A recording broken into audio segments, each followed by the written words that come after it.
Hello, everyone, and welcome to SmashBoxxTV's podcast 250. Jerry Miller, the Disc Golf Guy, along with Johnny V. 250. That's like a quarter of 1,000.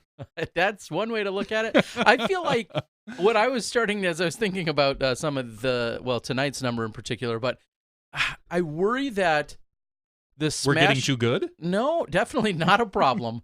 I worry that as the number of episodes creep up, I worry that there's some kind of parallel line to maybe my weight that continues to creep up as well. I hope they don't continue to correlate, because if that's the wrong trajectory. Yeah. Yeah. I didn't think that's where that was going. Well, I mean, just think. They keep climbing and climbing. And your weight keeps climbing, or what? Not necessarily. Okay, well, but then the two don't correlate. They do to some degree, and... don't know how. Let's just say I'd like to see other numbers go back on the downward slope, and it's not going to be our podcast episode numbers. I hope not. No, this is so. Talk about making me feel inferior right away off the gate. Where do we begin? So a couple months ago, I went and hung out with a friend in Madison, and her husband. It's a friend of ours, both of ours. Her name is Shreya, and we've known her for many, many years. And her husband used to do radio, and he was an announcer for some minor league teams in the Madison area. And he was telling me, he's like, man, I'd really like to get back into radio and stuff. I said, oh, you should start a podcast. And his wife looked at me and with the scowling eyes, like, not a chance. Well, I come to find out about a week ago, he started up a podcast called Locked On Brewers. It's a brewer podcast. I posted about it today on Facebook. I listened to it. It's really good. Like, he really sounds like he knows what he's doing, what he's talking about. Right out of the gate, I felt like, well, I've been doing this for like 250 episodes, and we start out talking about weight, about Terry's weight. He gets out right on the gun and just starts going. I didn't know where to start. And if you like sports, you like the Brewers, please go and subscribe to Locked On Brewers. It's a daily podcast of all things. Wow. 20 minutes a day. But it's really good. And it made me right away think, we need to step up our game or continue on the same slacking track we have. Yeah, I was going to say, I feel like we're about 200 and some episodes behind on that step up your game It's concept. never too late to try. I do want to send a shout out. I know there was someone a few weeks ago, and we've talked about this off and on throughout the years. Somebody a few weeks ago went ahead and time-stamped all of the various segments almost. Yeah, they time-stamped all of the various segments and major topics, I'll say. Of course, you'd be there all day trying to catalog the hundreds of topics, but they cataloged the major topics and then put a timestamp into the comment section. And I apologize, off the top of my head, I don't recall who that was, but whoever you were, thank you so much. I think that is great, and we would love if anyone wanted to volunteer themselves to do that. It is super. It's just great, because if anyone does go back and listen to us via the YouTube, or even, I'll say from an archival stance, if I think back, to a podcast 2 years ago, and I know we had a conversation with Sarah Hokum, and then you could actually go back to that 2 years ago. Finding the episode's pretty easy because she'll be on the title, but then having it's. Yeah, it's definitely nice to have, and it's way nicer, I think, in a podcast format, so much as YouTube, because YouTube, it's real easy to scrub the video. You can just highlight over it. And, oh, look, there's Sarah pops on screen. Yeah, sure. But and that's easy enough. But to have it on as a podcast portion would be awesome. And I know a couple other podcasts that I listen to do that, where they mark, key points, like, oh, this is where Dana comes on, this is where the guest comes on, this is where the after show starts, or something along those lines. But ultimately, if it's one of those things that if I ever lost my job or quit my job and did this full time, it's one of those perks that I would definitely look at doing. Yeah, sure you would. But I just don't have time. I ain't got time for that. So thank you very much. It's a very random tangent to kind of get started on, but thank you so much to whoever did that. And if anyone wants to continue to do that, we would not object to it whatsoever. It's great seeing that. A couple of quick super chatters. You guys are racing to it. We're barely even opening the show. Excuse me, Disc Baron. Thank you, Jacob and Disc Baron, for the super chat. Looks like he's already done 2 of them. Holy cow. And Elevated Creations thank you very much as well, who've already super chatted here tonight. So I appreciate it. We had a loyal fan, Big Putt Bill Sherman, recently sent me a message and said, do you have like a running total of how much I've super chatted? I'm like, a lot? Thank you. We really don't. I don't even know how we would have to go through and dig through that on various super chats, as the years go on. But thank you to anyone and everyone that does contribute via our super chat. It's goes to good use. Yes, we appreciate Definitely it. Is. So, but thank you to you guys as well for jumping in on the action tonight. Some people may not know what that is. Real quick, I will say, I know it feels like it's already second nature, but anytime you're following along live during one of our either shows or our podcasts here, if you want something to be seen, it makes a huge highlight over the top of it, and then you can type something in. It's definitely going to jump off the page at us in terms of the chat board, and you can actually submit anything over $1 in whatever increment you want. Over $1 is what you can submit, and that ultimately funnels right into the SmashBoxxTV Super Chat Fund. So that's what that's all about, in case someone's wondering what the heck are they talking about. So tonight we're going to have Chris Rodriguez joining us from the La Nina Open. He's going to talk about that women's only event that he has been working so hard on now for a number of years. It's actually probably well overdue. He actually wears a number of hats, also makes baskets. We'll talk a little bit about that. He does so many different things in the world of disc golf, and yet I see him still traveling to some of our big events and contributing and helping out and supporting those as well, in addition to everything he's doing back home. So super excited to have Chris.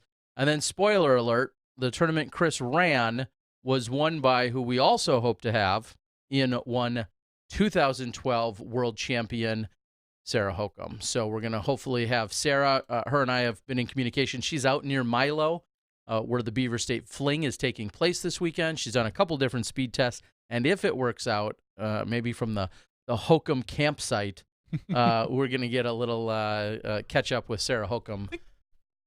She's been on from a campsite in the past. Yeah, she has. Yes, so living that camp life for sure. Marcus Burks just super chatted us. Thank you so much. And he says, thanks for covering the La Nina tonight. Well, we're glad to shed some light on this event. I know Chris talks about it quite a bit and puts in so much work, him and his crew. So it's a no-brainer. When I know we frequently talk about like Daisy Chains and Rocky Mountain Women's and Phoenix Ladies Open and all these events I've had the pleasure to go check out. I haven't been to this one yet, but there's some that just always year after year after year kind of stand out. And it's great to see more and more women's only events, but there's then some that seem like they're even on another level. So it's great we can highlight it and talk about them. Speaking of which, see Dick taking down a tournament, it looks like, Johnny. What happened on the men's side? Worst nickname in disc golf. I've told him that. Leading and winning the Tennessee Disc Golf State Championships out of Morristown, Tennessee, Chris Dickerson. Chris shot a 67 under par, besting the field by 16 strokes. Is that all? That's it. Over Joey Lutz and Johnny McRae, Sam Lee, Nicholas Masters, Alden Harris, Zachariah Johnson. I did see Zach Melton DNF'd from this event for some reason. Twitter. I didn't. You didn't see why? I did not see why. Because he's a big baby, and ooh, my wrist hurt. Now, he did post, I will follow up. He said it was the first ever event he's ever had to DNF from, and of course it was in fact due to injury. I believe he said it was his wrist that hurt, and he was excited to go out and play this weekend at the Beaver State Fling, and he thought it was within his best interest to simply withdraw from this weekend's event. So I'll see him in another day or so, and we'll see how he's doing. But yeah, it sucks to hear that anyone ever has to withdraw, especially when it's in that situation. Yeah, it really does. And so Chris Dickerson shot a 10-20, a 10-47, 10-52, and 10-67. He continued to get better and better as the weekend rolled on. And Joey Lutz shot a 51 under par, shooting 1,004, tying Chris Dickerson with 1,047, 1,002, and 1,027 then. So congratulations to Chris Dickerson on his victory over all those other people. Looking at the Open women. Elaine King, breaking hearts again. I made a comment last week with Dana saying that when she came back to beat Hannah McBeth by I believe a single stroke, that Hannah is probably now in some elite company of people that have been just heartbroken by Elaine King, and she does it again this weekend. So Elaine King started out the round after round 1, 8 strokes behind Heather Young. Ain't no thing. And 9 strokes behind the leader at the time, Ellen Widboom. Elaine King shot a 908. The other two women, a 972 and a 956, I believe is what I saw.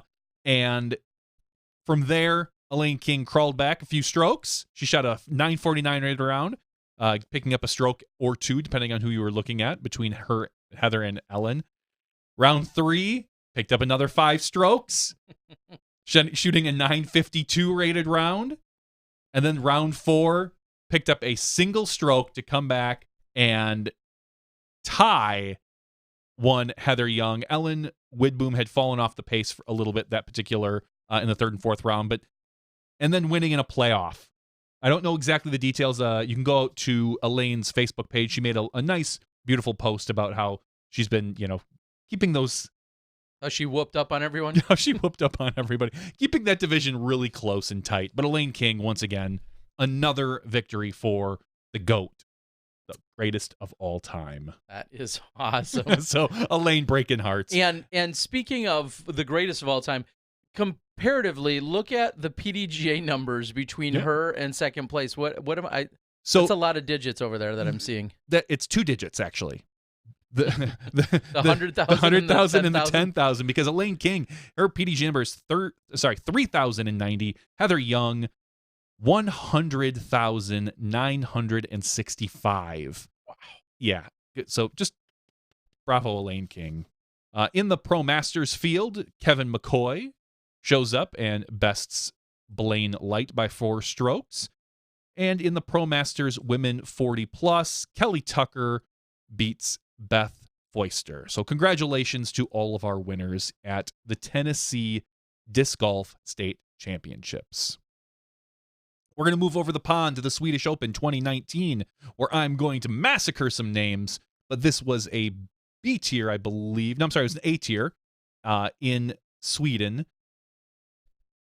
In the open men's field, or the open field, so to speak, Linus Carlson wins by 7 strokes over Anton Lind. And tying with Anton in second place was Christian Bengtsson. That's what I'm sticking with right there. And tied for 4th place was Henrik Hagman and Christian Spleed. I'm good there. Going down to the open women, congratulations to Sophie Bjorkai. Sophie B. Sophie B winning by 5 strokes over all the other women. To be named later. They're all on the PDGA. Check the PDGA site, and you can tongue twist yourself if you are if you're an American. If you are from Sweden or Finland, I'm sure you have no problem pronouncing those. So congratulations to all the winners overseas as well. Those were really our 2 big events this weekend. Everybody is kind of just hanging out in Portland. Most of the pros that were on the West Coast are just hanging out in Portland this weekend. And we do have, obviously, the La Nina, who you already spoiled it, saying Sarah Hokum won, beating Missy Gannon by 2 strokes. It was a very close match. It was tied going into what appears to be the final round, where Sarah Hokum shot a 1,013 rated round, beating Missy by 2 strokes that round and getting her by 2 strokes overall. So they were tied, obviously, going in there. And Missy Gannon shot a 990 rated round. Listen to these round ratings from Sarah and Missy. Sarah starts out with, she was slacked a little bit at a 980 rated round, followed that up with a 1039 and then a 1013. Missy Gannon, 1,002, 1,015, and a 990. 3rd place, Callie McMorran, 1,002, 958, 955. Yeah. Those are some phenomenal FPO scores. Yeah, and I'll be excited. We'll talk with Chris in just a few moments here, and then also to get a little insight from Sarah as well. But I think one of the more interesting takeaways from all of that, what do we have for an average there on Missy? So you're looking at 1,003, no, 1,000, I don't know, 8 or 9, whatever. Yeah. She averaged over 1,000 golf and lost by 2. I'd love to know the last time that happened in the FPO field. To average in a 3-round event or more over 1,000 and still lose, I'm guessing that doesn't happen too often. No, I don't think it has, but possibly just recently at Portland.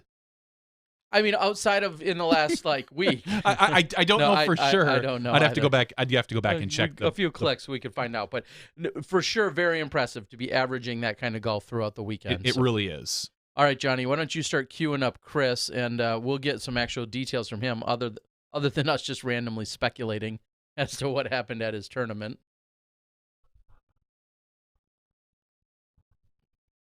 And we'll see if we can get Chris on the line. We can talk a little bit about the rating. Someone thinks they're suspect, or they're just good golf, one way or another. But we can welcome to the show Chris Rodriguez. How are we doing today, buddy? Hey, how's it going? Good. As I said, probably well overdue. Of course, you're the tournament director for this weekend's event, and we'll talk about that. What are a couple of the other things? Set the stage for some of the other things you do within the disc golf community. Oh, man.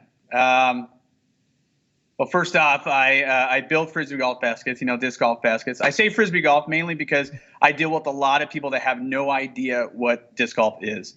And so that's, when I go to churches and I speak at churches about disc golf, I just say Frisbee golf. It's probably the easiest thing to say. But I work for Eagles Wings Disc Golf. That's one of my titles. I'm the West Coast rep. So anytime the tour is on the West Coast, I go there, some of the pros see me out there, and, we set up the chapels and all that stuff and just create opportunity for ministry. Mm-hmm. And anybody that's been around Eagles Wings knows, that we concentrate on junior events. So that's something this year that I'm going to be concentrating on. But then we also concentrate on the philanthropy side with going overseas with Costa Rica and Zambia, Africa. So I don't have to explain a lot on that. I think it kind of speaks for itself. But and then I build El Guapo baskets. Been at it for a while, and it's a interesting hat to wear. I'll say that because I don't have a website and I don't really advertise, and so I don't know. I want somebody's like, well, do you get really busy? I'm like, no, not really, man. I kind of, if I want to get busy, I'll see if more people will purchase more and order more, but. I love my family, and I don't want to lose them. Well, yeah, wearing all those different hats certainly makes you spread your time a lot more thinner, and which is just pretty crazy to think that you're selling these baskets, and then they're all you make them in your garage, don't you? I mean, they're at a storage shop, a shop about 15 minutes away from my house. Used to work out of a garage, used to work out of a friend's garage, and then I finally graduated to a shop and spent a long time in there. And then I moved to another shop, and I've been there since for the last 3 years. So okay. it's been really good. Yeah. Well, I'll help spread the word whenever I can. You are always so gracious with both with SmashBoxx and with the Disc Golf Guy Productions. Anytime we're out there doing stuff, and I know you've helped out a number of players in working with them to have a basket as a raffle or as a giveaway, to raise funds and different opportunities and just fundraising. And so, just thank you for everything you're doing in the community. In addition to, let's talk about this event. Give us a little history of the event. How did it come about? And, what made you think, I want to run a women's only tournament?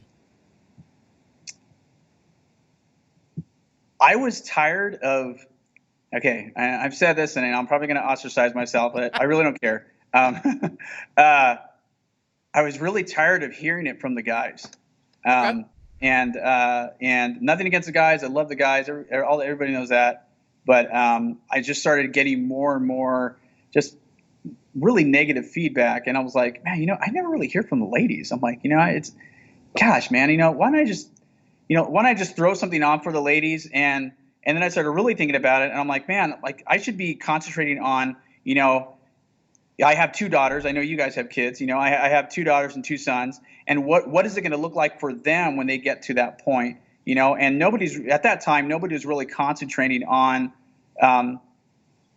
heavily on the female side, I think, until just recently with it just to push and push and push, and it's just been growing, and I love it.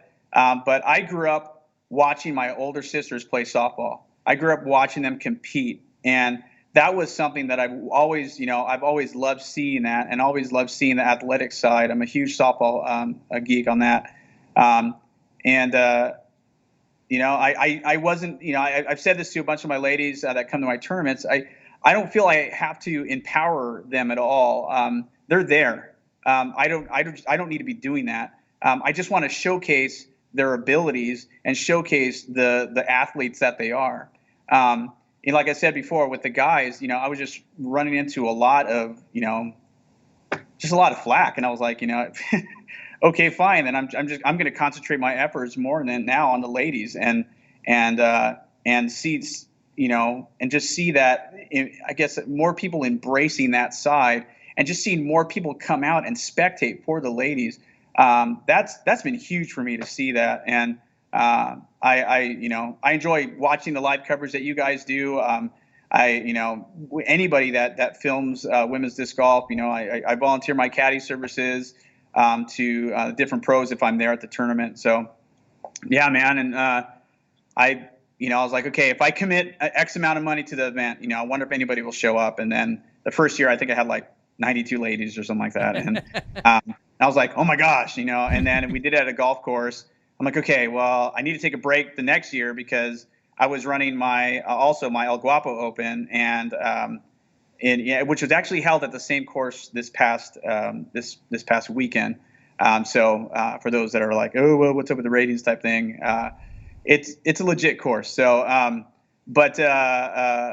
yeah. And then I was like, you know what, man, I don't want to lose my family and, be a subpar TD and be a subpar father. I'd rather be a subpar TD and be an amazing, try to be an amazing dad. And so I took a year off and pushed it to the spring when the tour's out on the West Coast, and did it again. And I had more touring pros last year. It was really good result. And then this year I did it again, but I did it at another local course called Fulbright Park, a course that we have been trying to just from the ground up work with the city and everything. And the Yakima Valley Disc Golf Association has really done a lot to put that course in, and eventually, it just worked out. And I was like, man, I really don't want to pay a $3,000 ticket for that golf course, so I might as well, put that money back into the tournament. And I don't have $3,000. I wish I had $3,000 right now, especially after the event. But you guys know. But yeah, man, just have more money available for that event, and this year was just amazing. I loved it, and And it's so surely getting there, yeah. And that was going to be my next question, and Johnny's maybe got it up, but I'm sure you know. How many women did you have competing this weekend? 87. 87, awesome. So, and I think like a lot of our events that are trying to gain, popularity and trying to maybe attract some of those touring pros or, potential people that also then host clinics and have those interactions. Yeah. Timing and location is what it's all about. And I know you've, kind of shuffled around in order to make it happen, as you said, kind of in the springtime or in this part of the year as the tours, plural now, roll into that neck of the country. Yeah. You realize, well, if you're positioned, that's going to be your best chance to get them. Is that what you were feeling? Yes. Yeah. And okay. I like bringing them to my AMs, so letting the AMs just hang around with them, and get the autographs and showcase the touring pros and our local pros too, to a lot of our traveling AMs that are coming out, and the juniors too.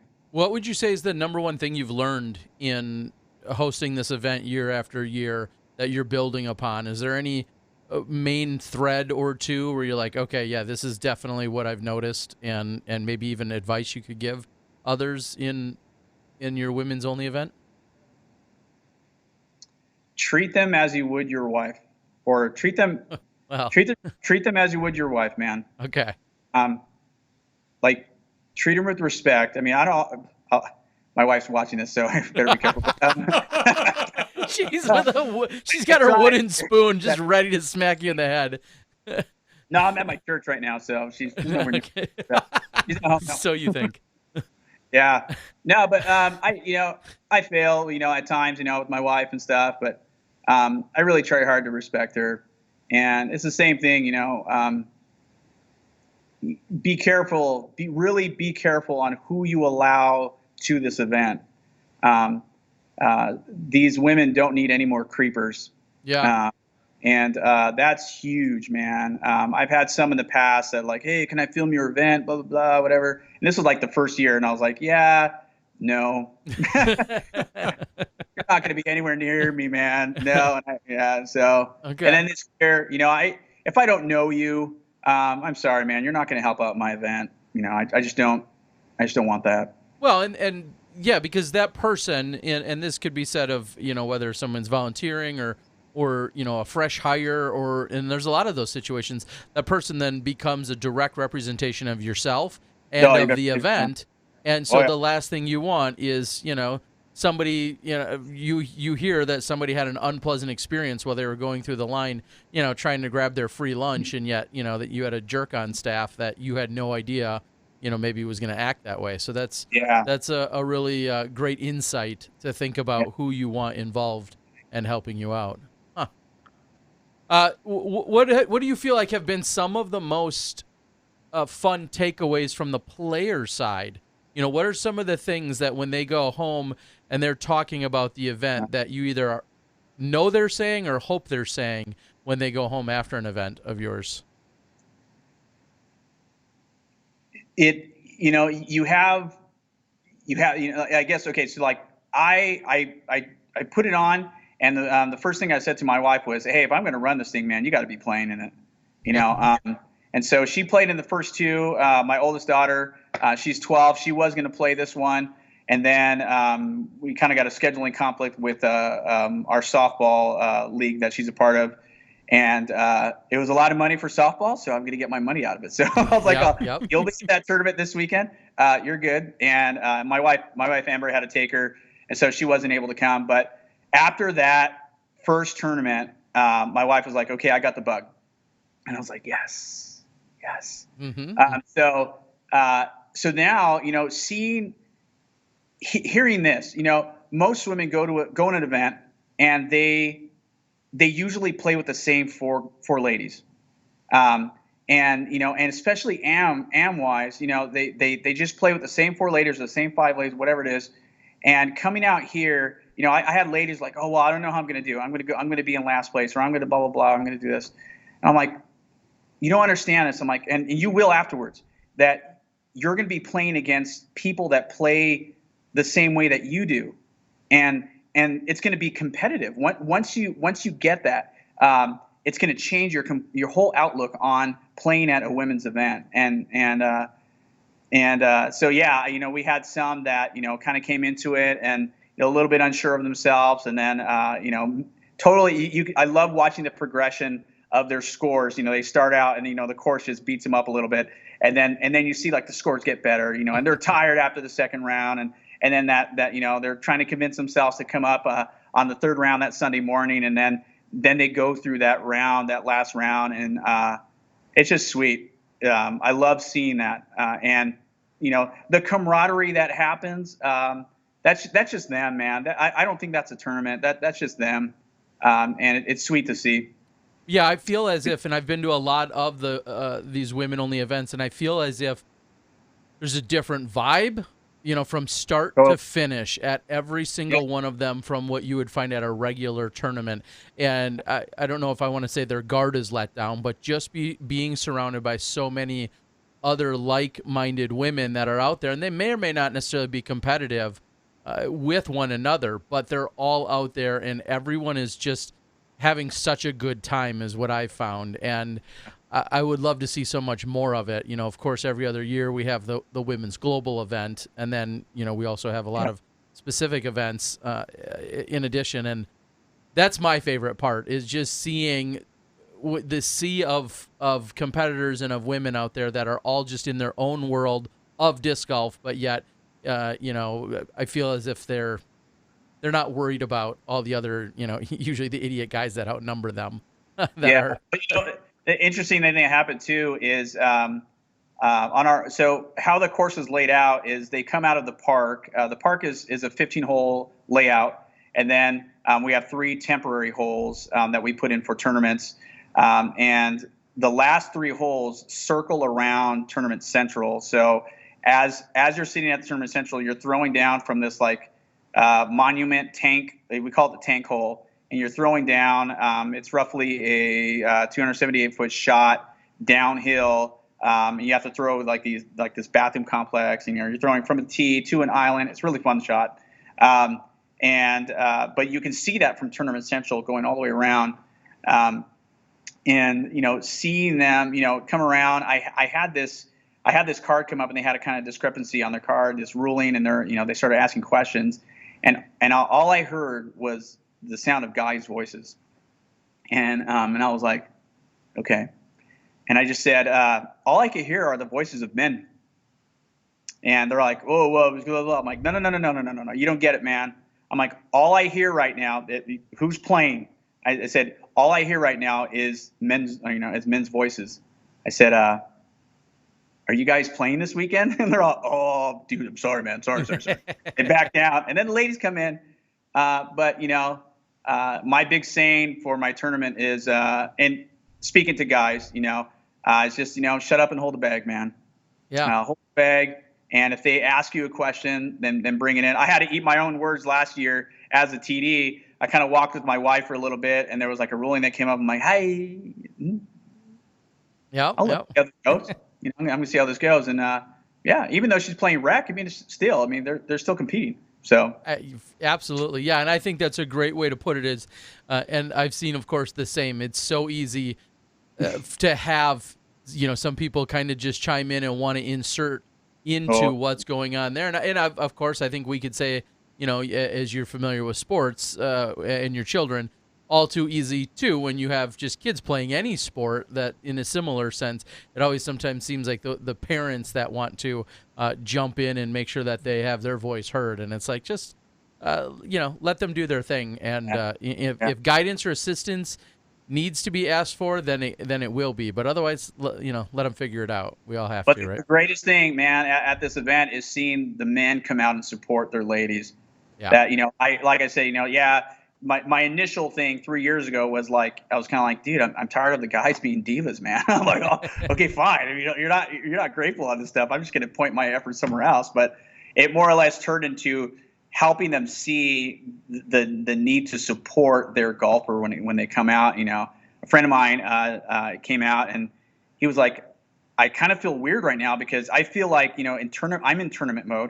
I'm psyching myself up, you know, hey, I'm getting ready for my putt. I'm getting all this stuff. And I'm like, hey, what do we need to be doing? And then he's like, oh, I'm not playing. He's like, whoa, this is just really weird. And yeah. Some of that competition just kind of bleeds through no matter what. And you see a lot of guys get, you know, hopefully they're into it, and they're cheering and rooting and excited, and they just have to, you know, kind of ride that fine line of being excited and happy and helpful as versus, you know, inserting themselves too much. There's, you know, that is just the fine line to find. So talking about the course, you mentioned that we mentioned that we saw some really great rounds on it. Now you have everything submitted. I think I saw on Facebook later that night even. You're all good to go. Can you attribute anything? You know, did they they obviously just played incredibly well when we talk about, you know, our top finishers, Missy and Sarah and Callie. They went out there and killed it. They did. You know, yeah, I mean, the course is 5,489 feet. Okay. And people might say, oh yeah, you know, oh, that's not, you know, like 8,000, blah, blah, blah, whatever. It's really an AM level course.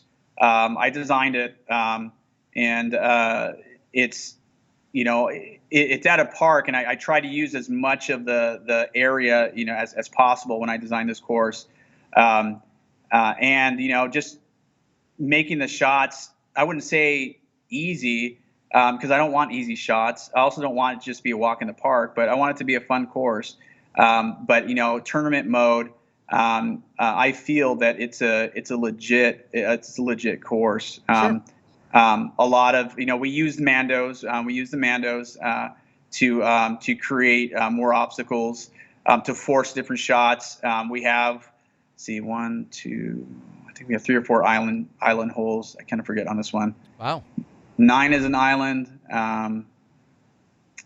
Throwing down to it. Hole 12 is an island shot, blind island, throwing to left or right to left. And even Sarah will say she used a lot of backhands this weekend. So when people see, oh yeah, I was flick friendly or whatever, Sarah of course did that. They need to remember that Missy and her were tied. Pretty much going back and forth the entire third round, and it came down to pretty much a jump putt on hole 18 that Sarah got, which was just awesome to watch. But it's a fun little course, man. I'm not out here building like a 11,000 foot course, Well, yeah, and I don't think it needs to be. I mean, I guess man. If it is fitting what your goals and agenda were in the original design, and then it also plays well to 87 women that show up and play this on this particular weekend. I feel like that's a struggle we have throughout, is a lot of people feel like we need more courses that are just simply longer. We need more par 4s and par 5s. And I always say, I think we need to look about who our audience is going to be for any given course, or does the course match up with the skill level of the people that are going to play it for a given event. And, and I don't want to go off on too long of a rant, but all too often when I ran events, people would, I want to play the toughest possible course here in Milwaukee and the toughest layout from the long tees to the long pins. And I say, cool, you can do that. Play pro. Like I'm not going to put you on that if you're an intermediate player. And if you think you're so good that you're going to go shred that layout on the easier one, then step up and play in the pro one. But we're trying to not make 4 and 6 and 8 hour rounds here, because you think you can throw far, and maybe you can, but you then can't putt. Whatever it is, your rating proves to me that you're not as good as you think you are. So I talked to I talked to Kyle Crabtree this morning about because he actually played my 20. I did 3 rounds of 27 in one weekend one time, man. It was nuts. It's crazy. But he was one of the guys. I know everybody looks at me like, and I destroyed my players. But he has played every single one of those holes. And so I called him this morning, and I was like, when you step up to the tee, you played all those shots out there. I'm like, when you step up to the tee, how does it feel knowing that you can just park it on a 400-foot hole? I'm like, you can do this. And he goes, oh, it gives me confidence. It gives me confidence knowing that I can reach that hole. I can get there. This past weekend, I didn't dumb down this course. I'm not going to disrespect my players like that.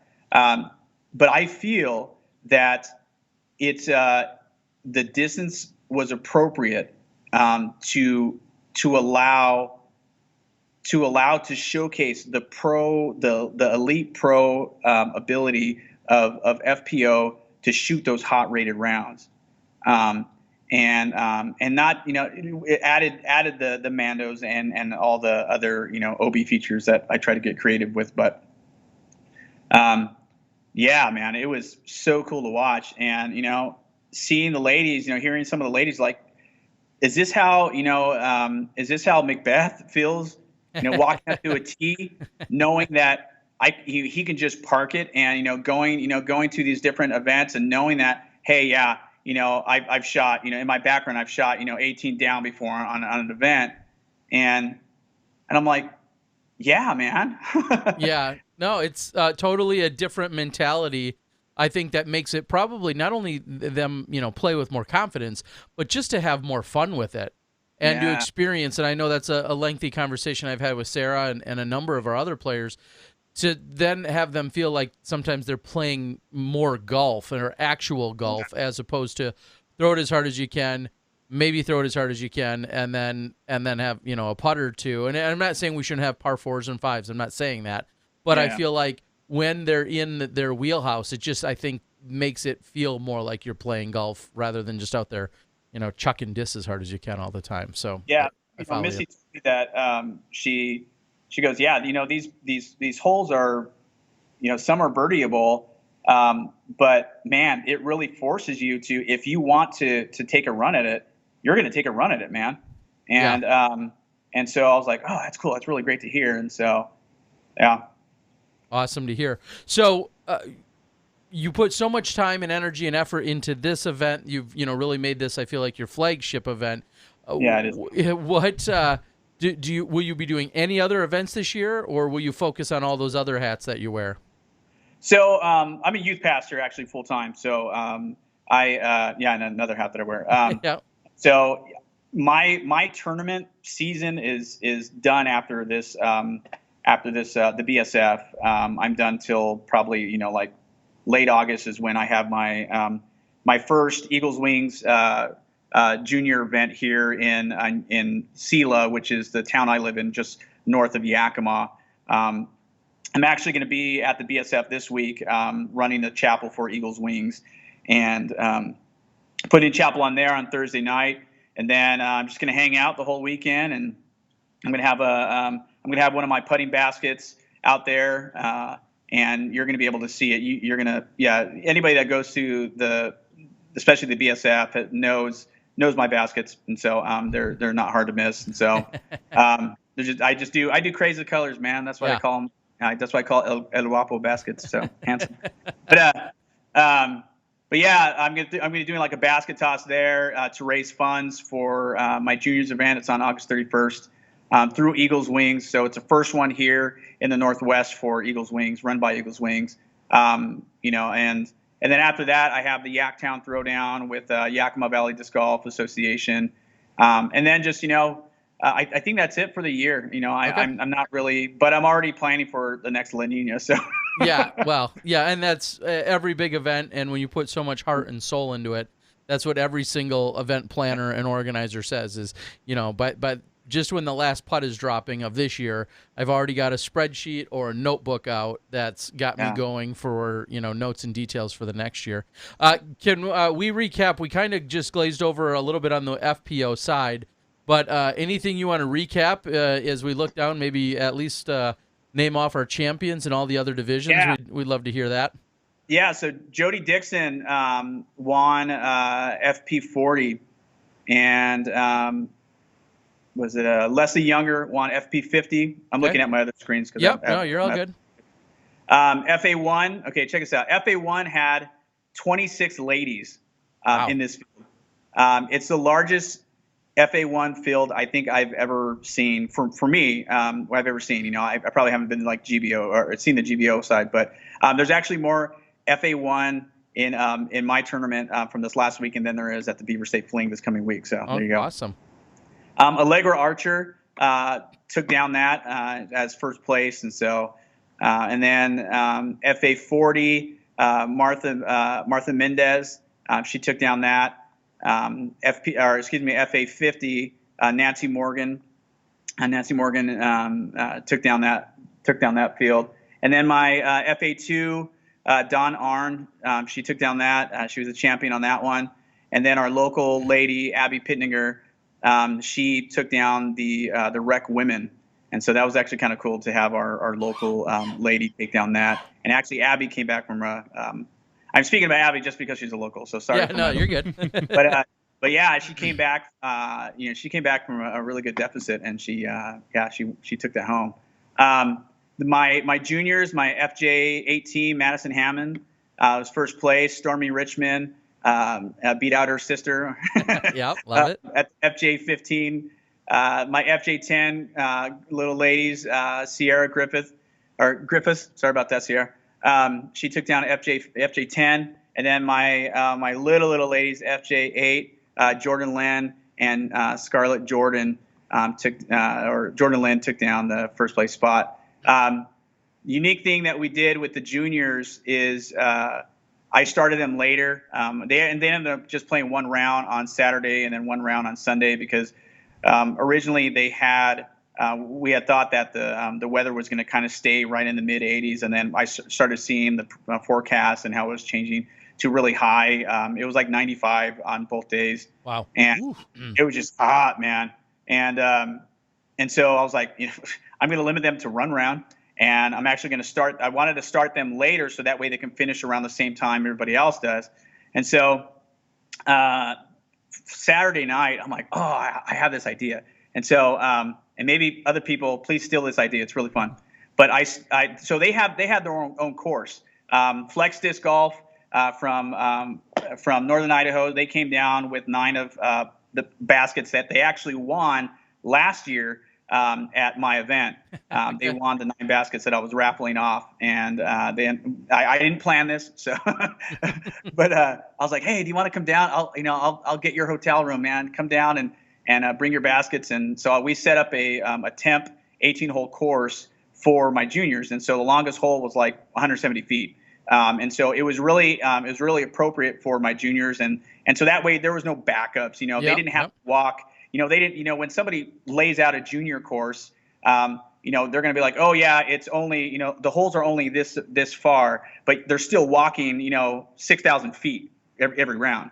And so the last 3 holes, they actually play on on the layout. And so they play 16, 17, and 18, an adjusted layout. And third round, I asked all my players, hey, if you can stay here and be the gallery for my juniors as they come up. And so they came up to hole 16, and I announced them, and I'm like, hey, FJ, blah, blah, blah, and I said their names and everything like that. And they came up and they threw, and everybody was like clapping, and it was super cool. Sayananda went out and had a disc, and she's like, hey, can I get your autographs? And so awesome. It was so cool, and and everybody was like, oh, they're so cute, look at them, and at first, like the girls were like, no, I don't want to do that, it's too much pressure, but yeah, it was cool. And the added bonus that Sarah got, so I do this is kind of like my staple thing, is if you're in the open divisions, you're also competing for against the other divisions for $1,000 cash bonus.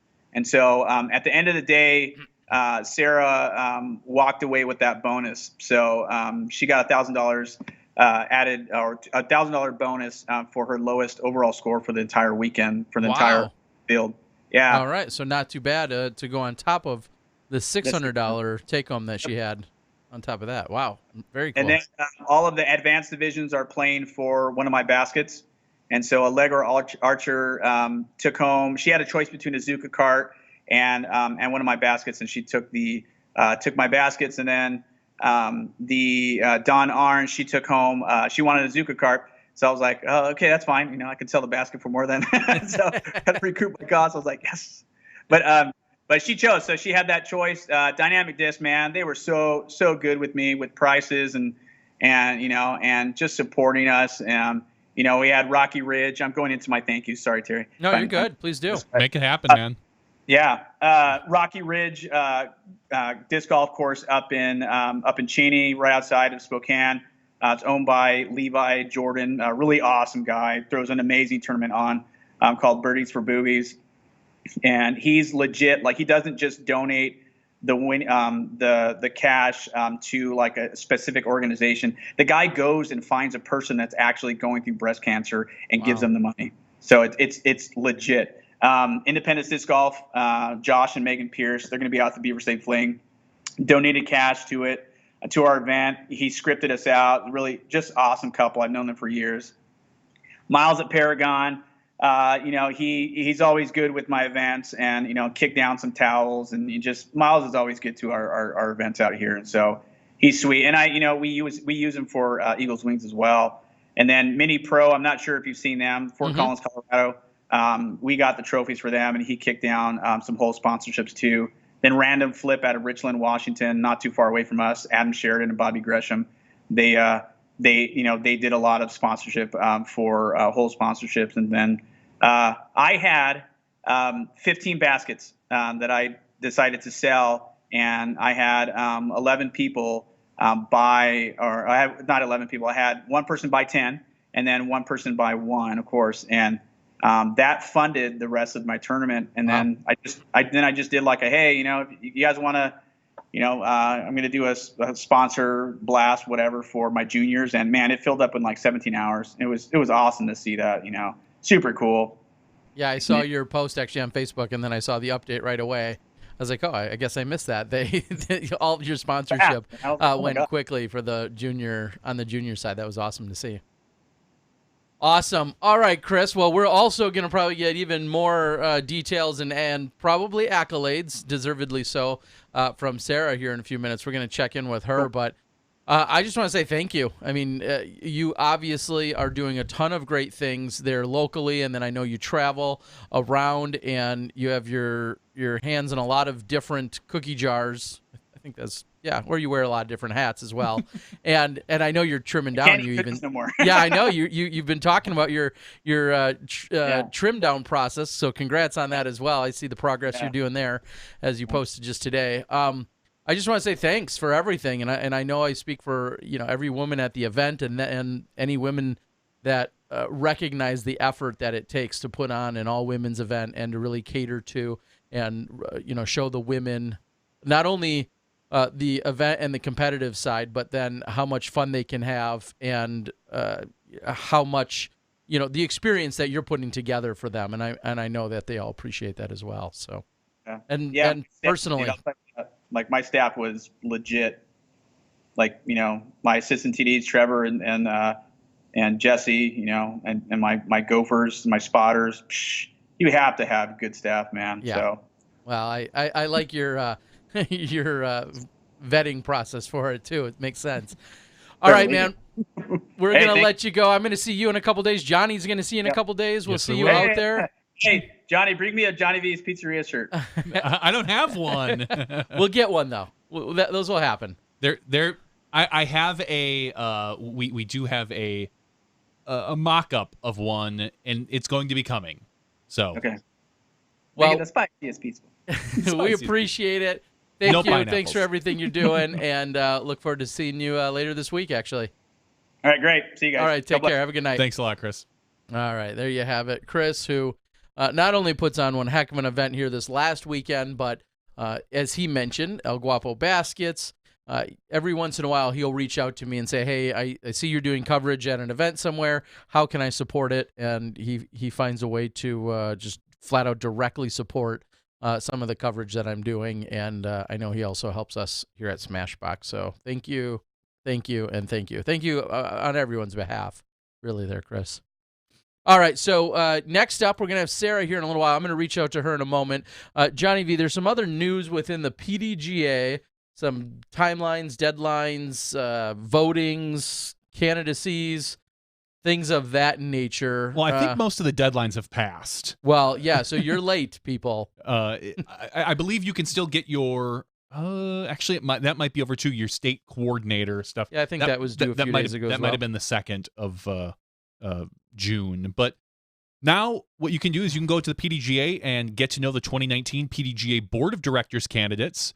There is a link out on the PDGA page, so it is your duty as a PDGA member to go out and learn about the candidates and make an informed vote.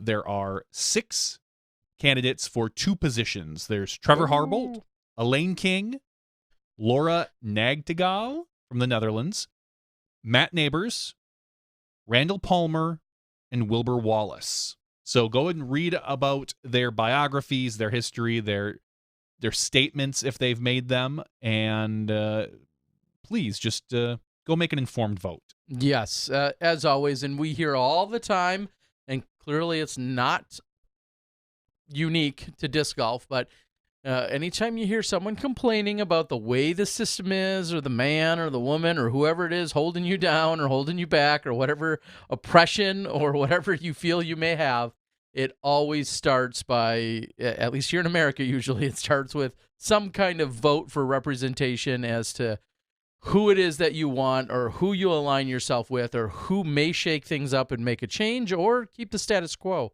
Whatever it is that you like, as Johnny just said, I think it's all about making that informed decision. Go out, educate yourself, because I don't want to hear later, well, I didn't vote for anyone because I didn't really look into it and I don't really care. And then you're the first person complaining about something.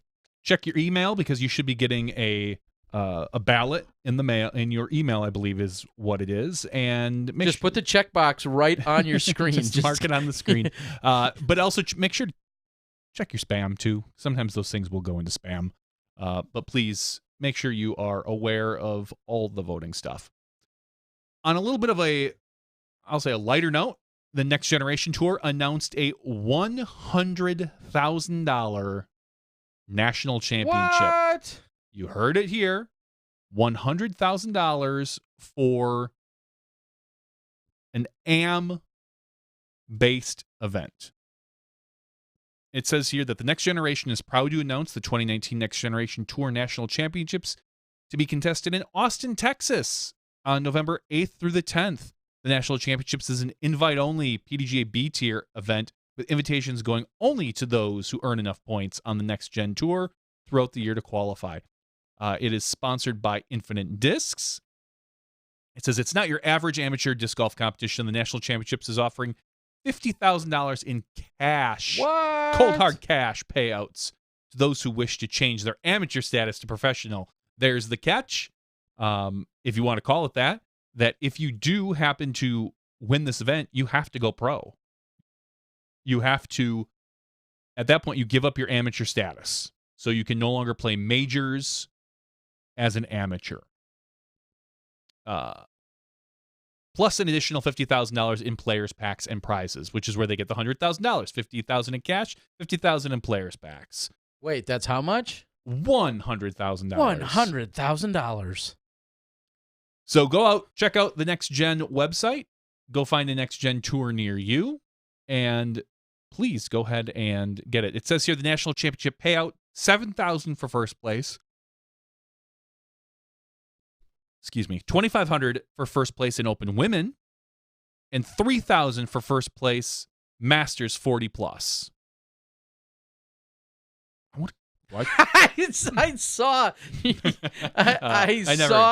your eyes light up. You're looking at that thinking, I'm undefeated in Advanced Masters this year. I mean, Johnny, if there's ever been a time, it's now.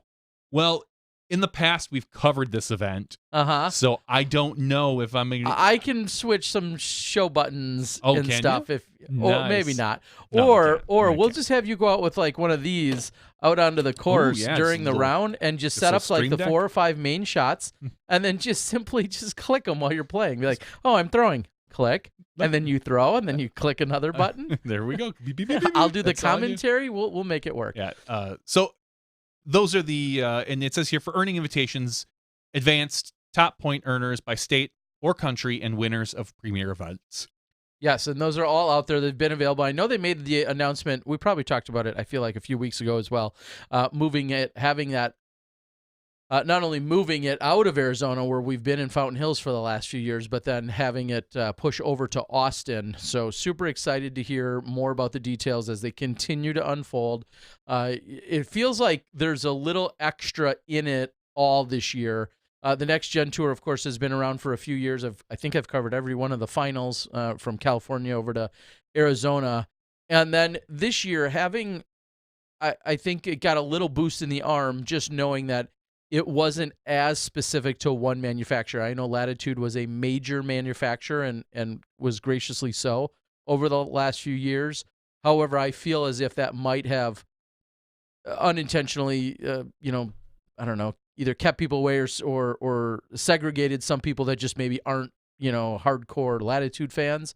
So by this year, with them moving to sponsorship, a different methodology, it's so much more brand inclusive. So if you love to throw Discraft or MVP or Legacy or whatever the case might be, or Latitude, you have more options available to you. And I think that we're seeing kind of that play out here this year. So that's a pretty ridiculous first place prize, so to It speak. really is. And I'm finishing weekend. And hopefully we'll be able to cover it this year, and I'll be excited to watch. And if we can't cover it, maybe I'll try to get down to Austin. Yeah. One way or another. So make sure you guys get it all checked out again. And I believe they're talking about, I had a brief conversation with one of the head honchos over at the Next Gen a week or two ago, and he had said, he goes, as far as I know, plan on you guys, as in Smashbox, and the disc golf guy, plan on some both post and some live for the finale. So I'm happy. But I mean, again, if we need to find replacement for you so you can win stuff, Gary to the O. Yeah, bring it in we Gary can make style. it happen. So those are the main PDGA. That's the main PDGA news. There's a few PDGA announcements if you go out there. A bunch of new discs approved. The Prophet from Mint, the Enigma from Discmania, the Link from Discmania. Both of those are on their new Evolution line. The Delirium from Axiom Discs. So go ahead and check all those out. They've got all the little specs and centimeters and rim widths and stuff like that I really don't care about. All those neato details. Sure. That's what you call them? And because I released a video, they'll get an extra special plug, although I don't get paid for it. I released a quick little video. Not so quick. Grip released a new bag yesterday. It did. The G. The G series bag, because you're a G. I don't know. I'm a G. No, maybe not. But they did release a brand new series of bags. They had sent me one, and this kind of stemmed from a post I made a few weeks ago.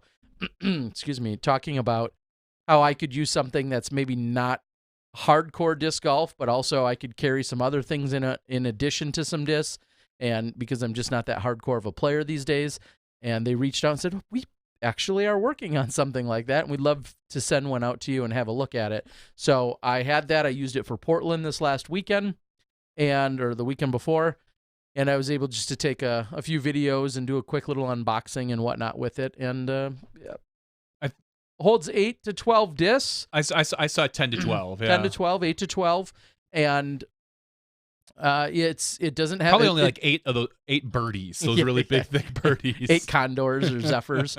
It does not have backpack straps on purpose. They're really kind of catering it towards like someone who doesn't maybe even want to look or feel as serious. Possibly, it's got a shoulder strap to it. It almost kind of feels like almost like a messenger or a daily bag, or what I think is great is somebody could use it for, taking a few of their things to the office, but then storing a few discs, whatever.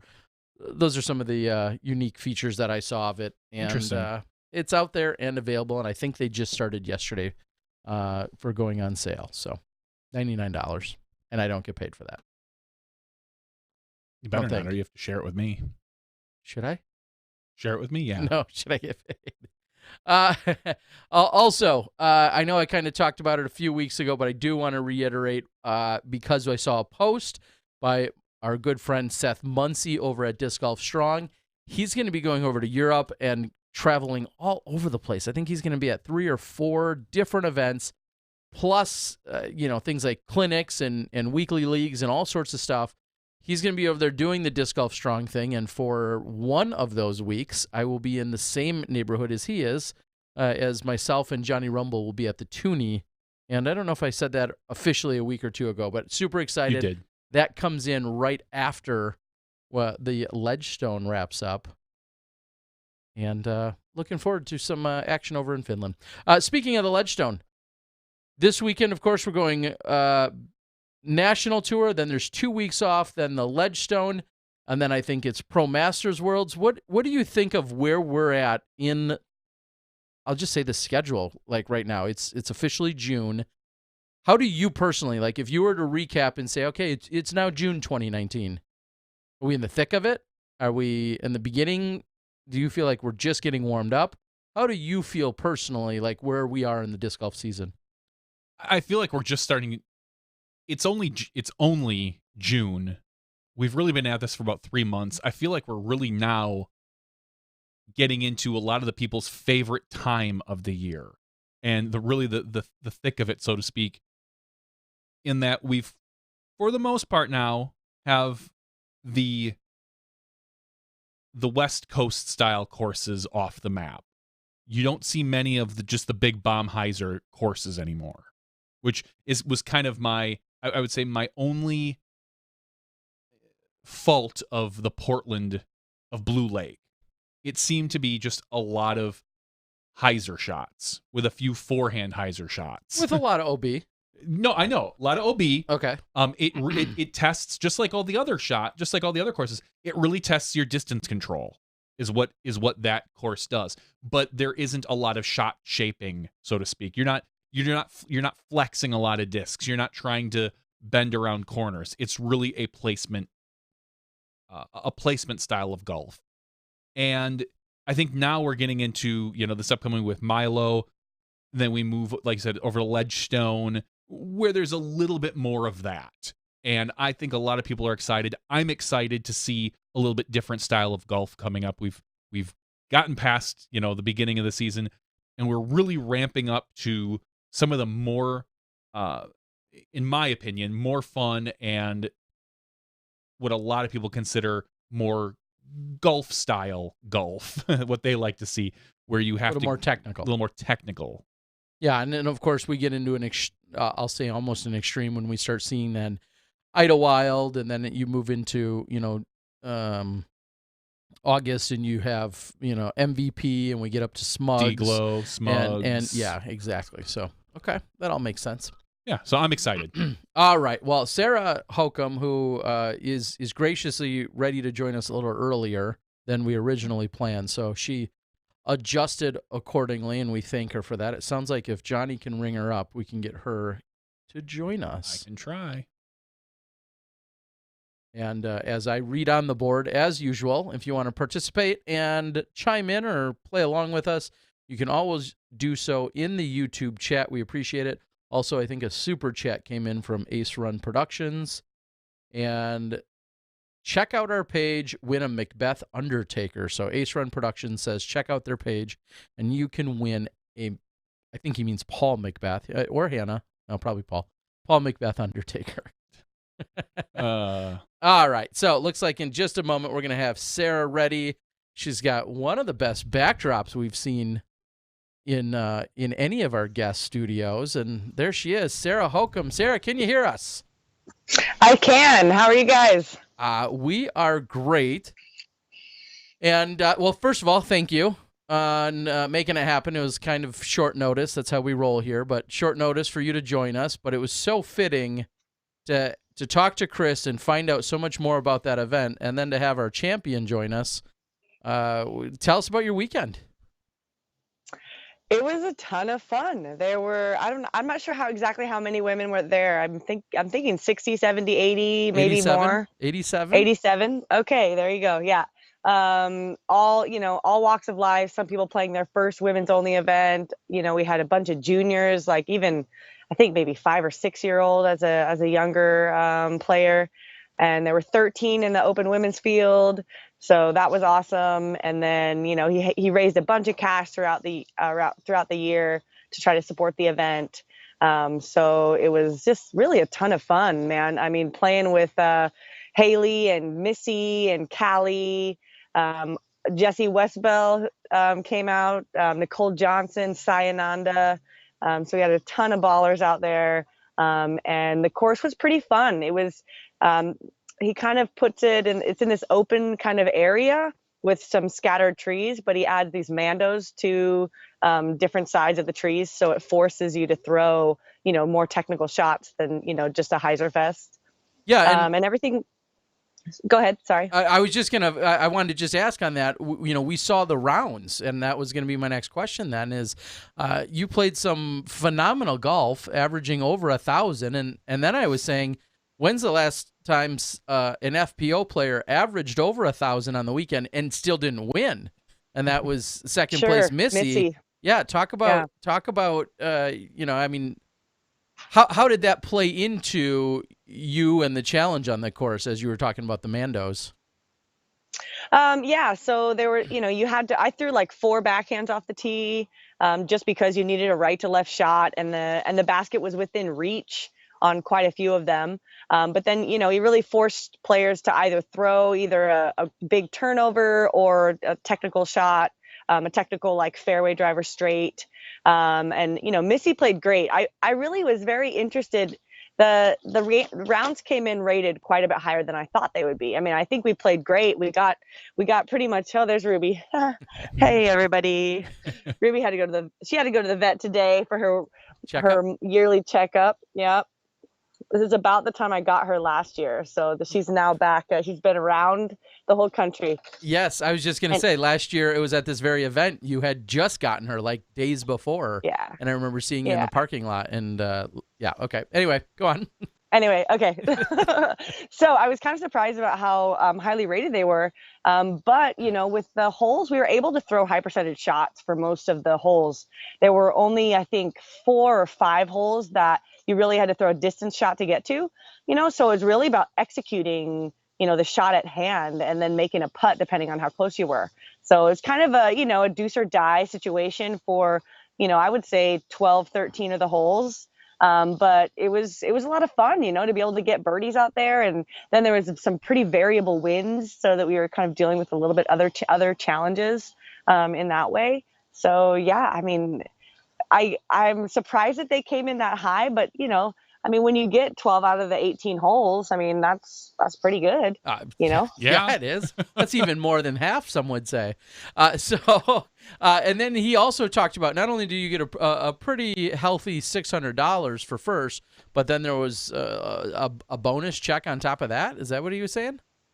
Oh yeah, that was definitely. So he gave me $1,000 for shooting the hot round, the 44, the 12 down, the second round.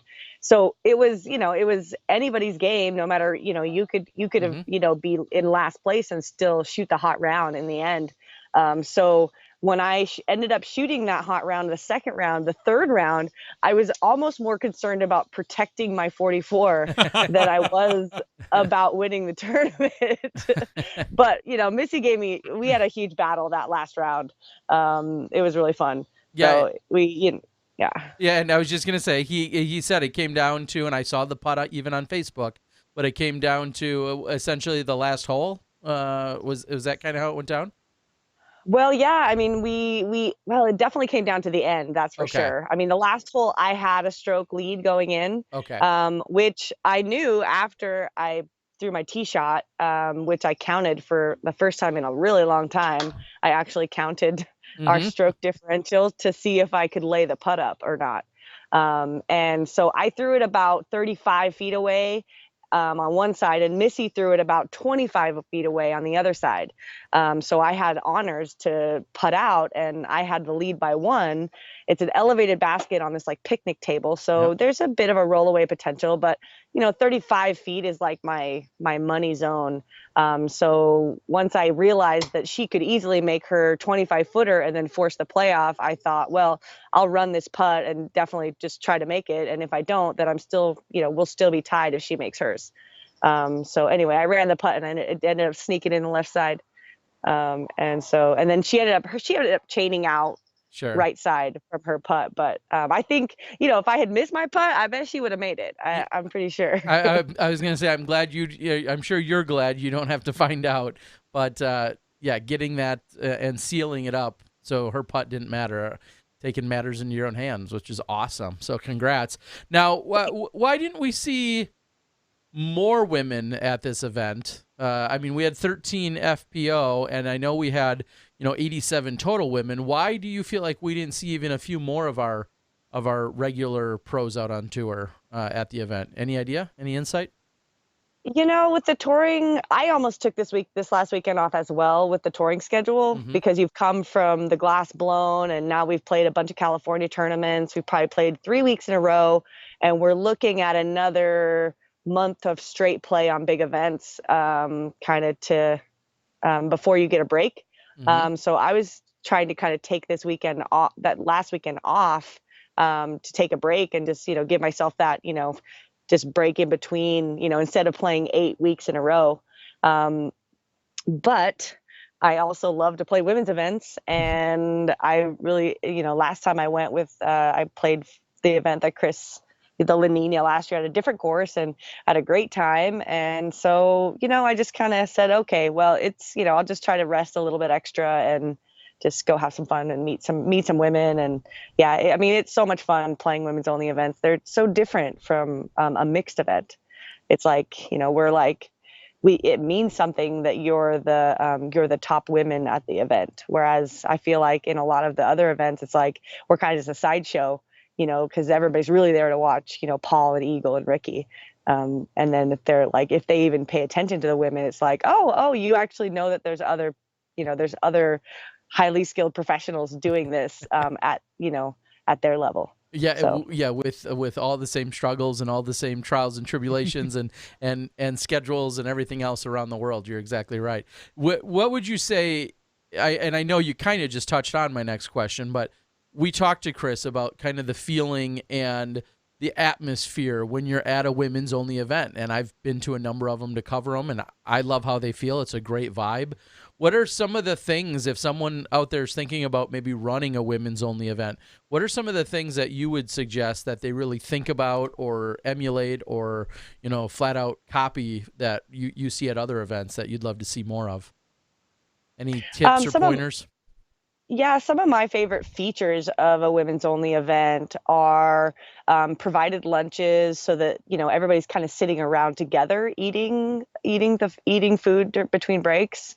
Having a couple of like a players party, like that's very convenient and maybe has some perks like dinner or some games or something like that to draw in, because really the women's events, these are working women who are taking the weekend off to go have fun. So you want to be able to socialize, and women want to play these events as like a fun weekend away and get to know other women that throw frisbees and just kind of enjoy the competition and the camaraderie. So I think anything you can do to support that is really important. And then also having appropriate tee pads, like having an appropriate course for all walks of life. I mean, we had 18 holes out there where most of them were between 230 and 350. And the par fours were only playing like 440, 450. There was only one hole that I don't think anybody got, and there was one girl that Haley King is probably the one that could have gotten it, and and she didn't get it any of the rounds.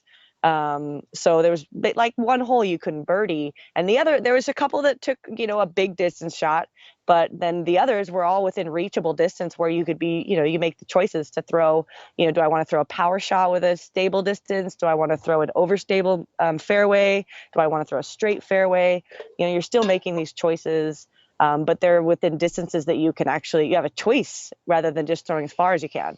And I think that has something that contributes a lot to, the way that all the women enjoy the course. In addition to having, appropriate distances, it was also, he set up a juniors course where it was 9 holes that were, there was nothing over like 200, 220 or something like that. He set up a course that was appropriate for the distance that they're throwing so that they're going to have fun and not take 8s and 9s and 7s on every hole. They might get some 3s and some 4s and some 5s. So I think I think that's a really big part of it. And, and then bathrooms. Yeah. Always important. Access at least every 6 holes, Yep. No, something like that. And again, and it's funny because we talked about a lot of the things that you just mentioned that are all those crucial components to having a well-run, a well-organized, fun, and inviting women's event. And so I think those are all some great notes for anyone to listen to. And I think they should be of course, you should try and strive for those things, I think, at all events. But specifically if you're, targeting the women's demographic to come out and play, trying to make it as easy and as welcoming as possible is something great to be thinking about. So this weekend, we move into Beaver State. I believe you play all of the exact same tees as the men, and you play 36 of the most, gorgeous and breathtaking, but yet seemingly fun and challenging. I mean, how do you? I mean, those are all words I can come up with as a cameraman and someone who played it in 2014. But what's your approach going into this weekend out at those 2 courses? Well, a lesson I had to relearn today is don't try to throw your arm out there. It is long, Yeah. but like you said, it is gorgeous. You know, I'm camping here at the course all week, and yeah, it's great. You know, you're just at one with nature, and the lines are fair for the most part. There's a couple like tricky wooded holes, but in general, you know, the lines are open enough where you can really you can throw pretty far. It's not all just fairway drivers like you might see at Idlewild or Delaware or Maple Hill.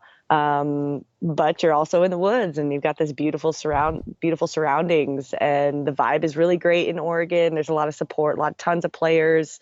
They have a really nice tournament central setup where there's tons of vendors. It's also a pro-am, right? So you meet a bunch of amateurs that are out there and they're really excited to be there. So the galleries are really big and it's just a really positive and fun vibe. Now, I feel like there's a number of events that I go to. There's rarely a middle ground. It's either absolutely stunning and beautiful and gorgeous, or we get a whole bunch of rain. And dare I say, I think the latter is what's at forecasted right now. How does playing 2 rounds on Friday with a projected 60% projection forecast of rain? Yeah, I saw 90%. All right. Okay, so 90. Rain, 90%, mid-50s. Right around 82%. Yeah, it is not going to be basically pleasant. the worst conditions in the summer. Yeah. Outside of storms. What's the as you look quite comfortable now in great weather, what are the plans this weekend? Well, it's definitely just embrace the suck. Okay. Basically. Okay. Yeah. It's gonna suck, and I'm gonna assume it's gonna be worse as I can imagine it in the rain, and I'll prepare for the worst and hope for the best. And I will be highly relying on my wonderful caddy Robin to be there keeping all the towels dry and maybe holding the umbrella for me as I'm drying my disc right before I throw, and you know, all the things. Yeah. Can Robin caddy for us as cameramen? Yeah. Well, You know, I mean, he has an hourly rate. I'm sure if you talk to him, he could negotiate something. Hey, I'll pay him $1 more an hour than what you're paying him. So I got it. Okay, well, yeah. I'm not sure if you're on that currency scale. You don't know. I don't want to hear about it. I don't want to hear about it. Everybody stop. Please stop.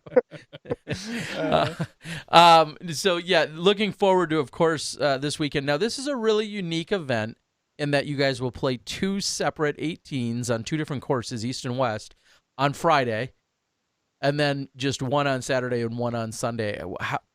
It's so different from the rest of the year at our biggest events. How do you feel about that? I like that they're still keeping the pro-am situation, and that's kind of why they have to do it that way.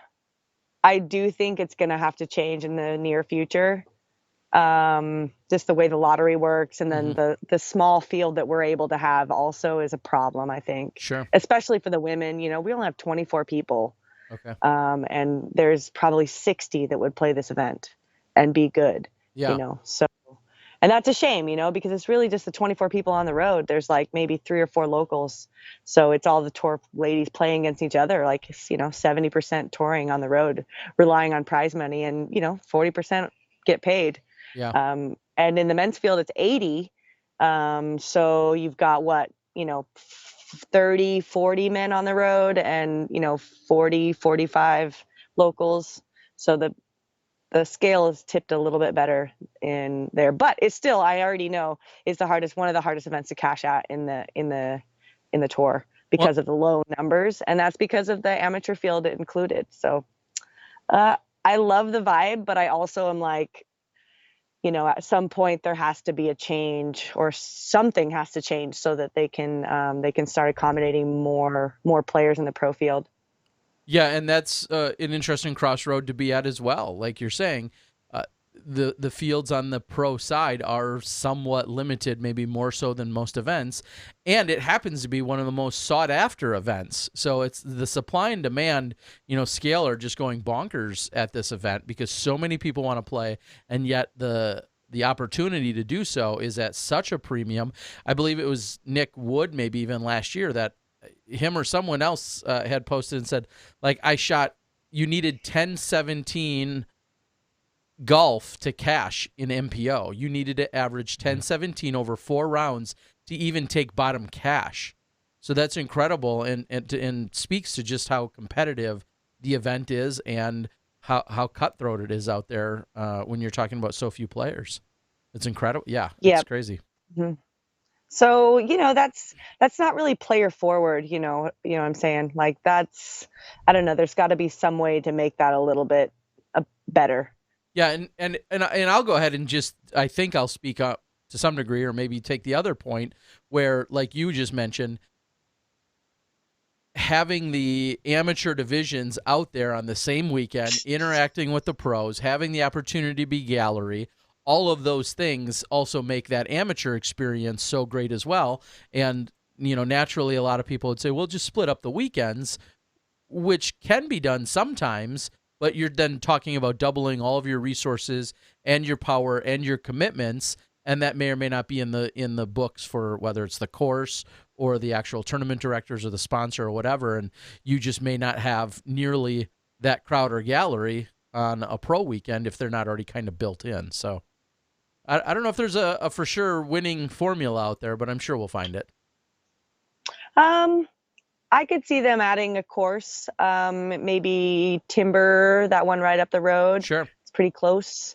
I could see them adding a course and then finding a way to shuffle the AMs through that as well.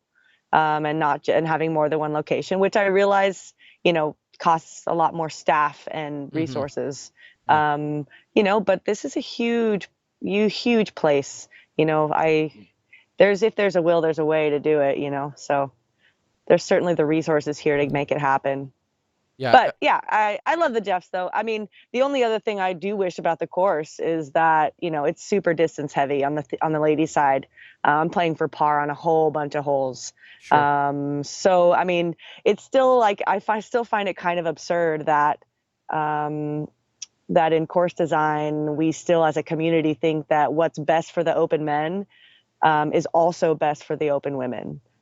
Like we're trying to challenge the open men to not shoot 18 downs, with the distances that they throw, but then we think that same course is appropriate for our open women. And that's the part that I would love to talk the Jeffs into giving us appropriate tee pads in the future. Yeah, and just for reference, I'm looking at the West course right now. The distance is starting at hole 1, 630, 630, 285, 175, 420, 850, 587, 485, 689, 450. Like those are just, and I don't think there's one that goes below. There's one more that goes below 300 after that. It's going to be a long day. Yeah. Like that's a brutal course for anybody, even MPO, and putting the FPO on there is, I think you're right in that there maybe in the future we need to look at some adjustments for these courses. Do you feel like, and maybe speaking to exactly that point, do you feel like Kat and Paige, maybe that's part of the reason why they've been so successful out there, or not necessarily? I mean, as they've been kind of battling back and forth for the last few years primarily. Yeah, it's no news. To me, it's like old news, like, duh. I mean, sure. Don't get me wrong. They are great golfers, and they have a total package of great putting, great upshots, and a lot of distance. But of course it's giving them an advantage. Sure.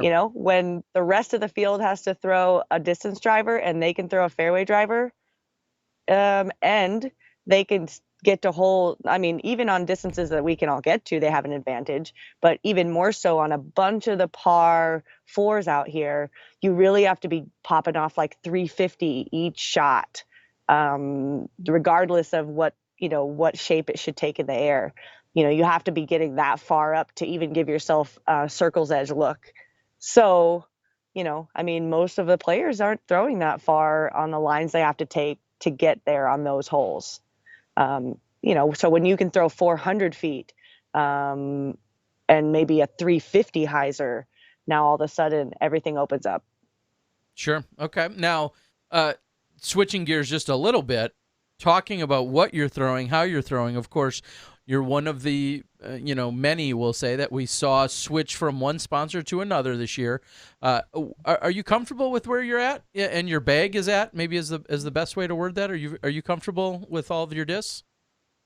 Yeah. I get to know them better every day, really. There's not too often at this point that I throw a shot and I think, whoa, what happened there? Like, I didn't think that would do that, so, but over time they still work them in better and better and better, and you get to know them, even better. So, I'm loving it. I enjoy all the different options I have, and just the general support that MVP has. They're like great communicators. I can always count on them to get deliveries. I always get messages, asking how things were and if I need anything. And so they're a great company to work for. Good. Now, for sure. And that, I guess my follow-up to that would be, with you just learning all of the new discs which they offer, which are a lot. They have a lot of different molds and lines. But with you learning all of those, are you ever even concerned about the latest and greatest? Like, there's no way you've learned every single disc that you love or not of what they already provide, let alone a new release whenever they come out with it. I mean, do you keep on top of all of it? Well, because I've been running these throw and go events, I get a lot of questions about all the different molds. And so I have done my homework and I've learned as much as I can from every different mold, and I've thrown almost all of them.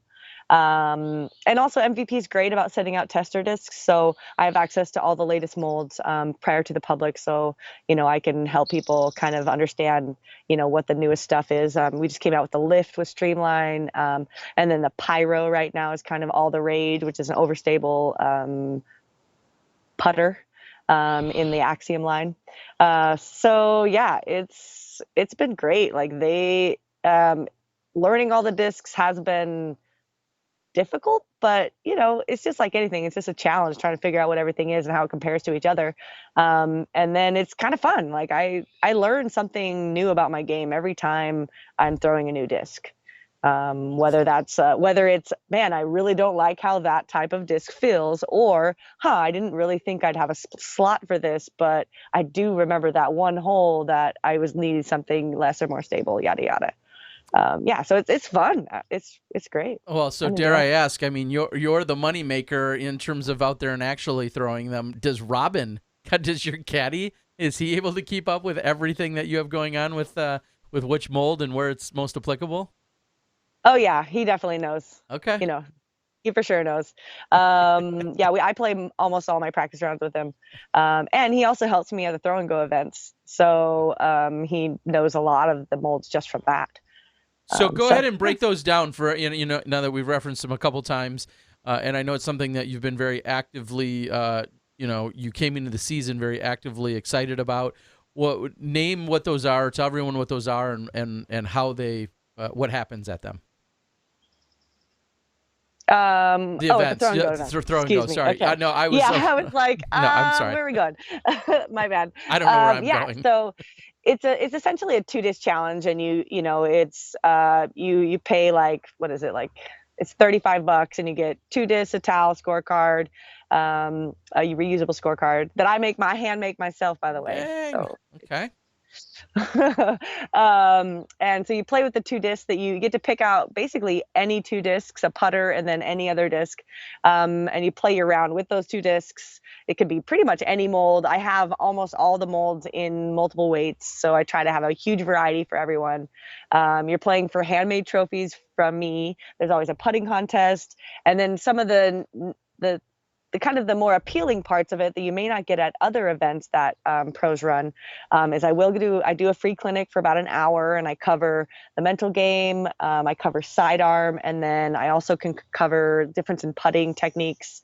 And then we do have a speed gun set up, so you can kind of test your arm speed and figure out how fast you throw.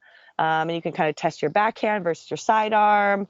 And then based upon that arm speed, we can kind of recommend the appropriate speed of discs and the different types of discs that you should probably have in your hand. And I have a big box of testers where you can test out all the different all the different molds from different from the different lines of MVP, to see which ones you really like and see how they feel in your hand, before you maybe even pick your disc for the 2-disc challenge. So that's basically in a nutshell. Which sound great. Then my next question is, are those predetermined, or are those kind of always being added to the schedule as you're traveling around the country? They are definitely always being added to the schedule. I try to get them planned at least a month ahead of time. So for those of you in the Midwest, I'm looking at one in Iowa right now, and then I'll be doing a few in Michigan. I'll be doing some in Kentucky, and then I'm also looking at some Tennessee and Kentucky. I'll also be running some in Massachusetts towards the end of the year. Basically, the surrounding areas where I'm traveling through, I try to set them up for either Mondays if it's a week I'm playing, or if I'm not playing, I'll set up a few during the week at leagues, and then maybe a weekend event that'll be a little bit bigger. And typically I do flex starts, so you can show up anytime during the day to play the event and hang out kind of all day and do whatever you want and try out all the stuff, and we can chat, and you'll be there for the clinic, or whatever, make up a day of it. And then I also combine with leagues sometimes, where I'll do like a short clinic prior to the league, and then we'll go out and play with the 2 discs for that night. All right. And then on a more specific or personal note for us, I was going to say, you just mentioned Michigan. I'm wondering when you're rolling through Wisconsin, and do we need to set one up here in Wisconsin when you're in the neighborhood? I don't think I'm going to make it to Wisconsin. Whatever. Done. Hang up on her. Okay.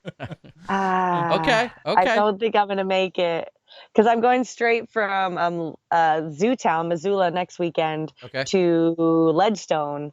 And then it's the D-Glow, so I'm gonna be in Michigan. I'll be already in Illinois, so then instead of going up all the way up to Wisconsin and then back all the way around Chicago to Michigan, I'm gonna go kind of straight over to Michigan. Sure.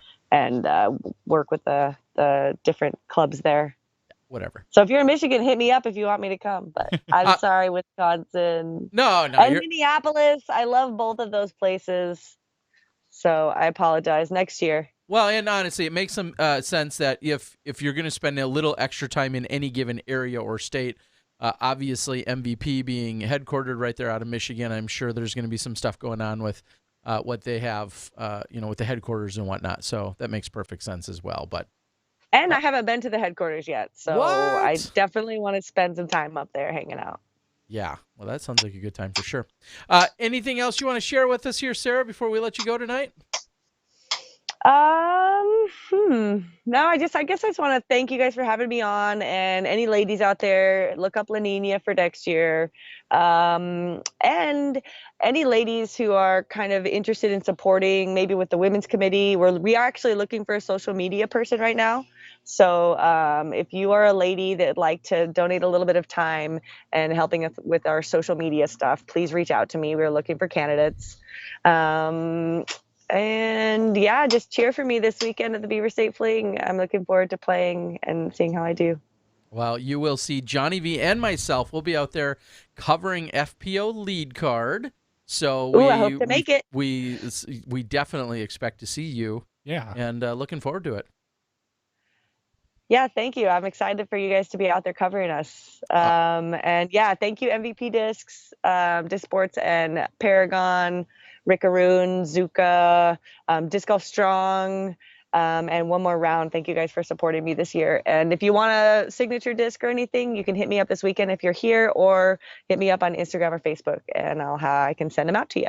Yeah, and with that, tonight's Patreon giveaway will be the Sarah Hokum disc that Johnny got here at GBO. So we're going to have to replace that so we can give this one away for you. But do you remember which one this was that you had handed us? Or handed Johnny? Let's see. It's the Trace. It's the Trace. Oh, a Trace. Okay. Yeah. That's my main disc subscriber. And it's got not only you, Sarah, on it, but also already pre-signed. So a lucky Patreon supporter tonight will receive that very disc. So that works out perfect. Awesome. All right, Sarah. Well, thanks. And I will see you hopefully. I was going to say, unfortunately, we're going to both be under umbrellas, but we will see you out there. Just one day, hopefully. Practice day on Thursday or for sure on Friday. Yeah.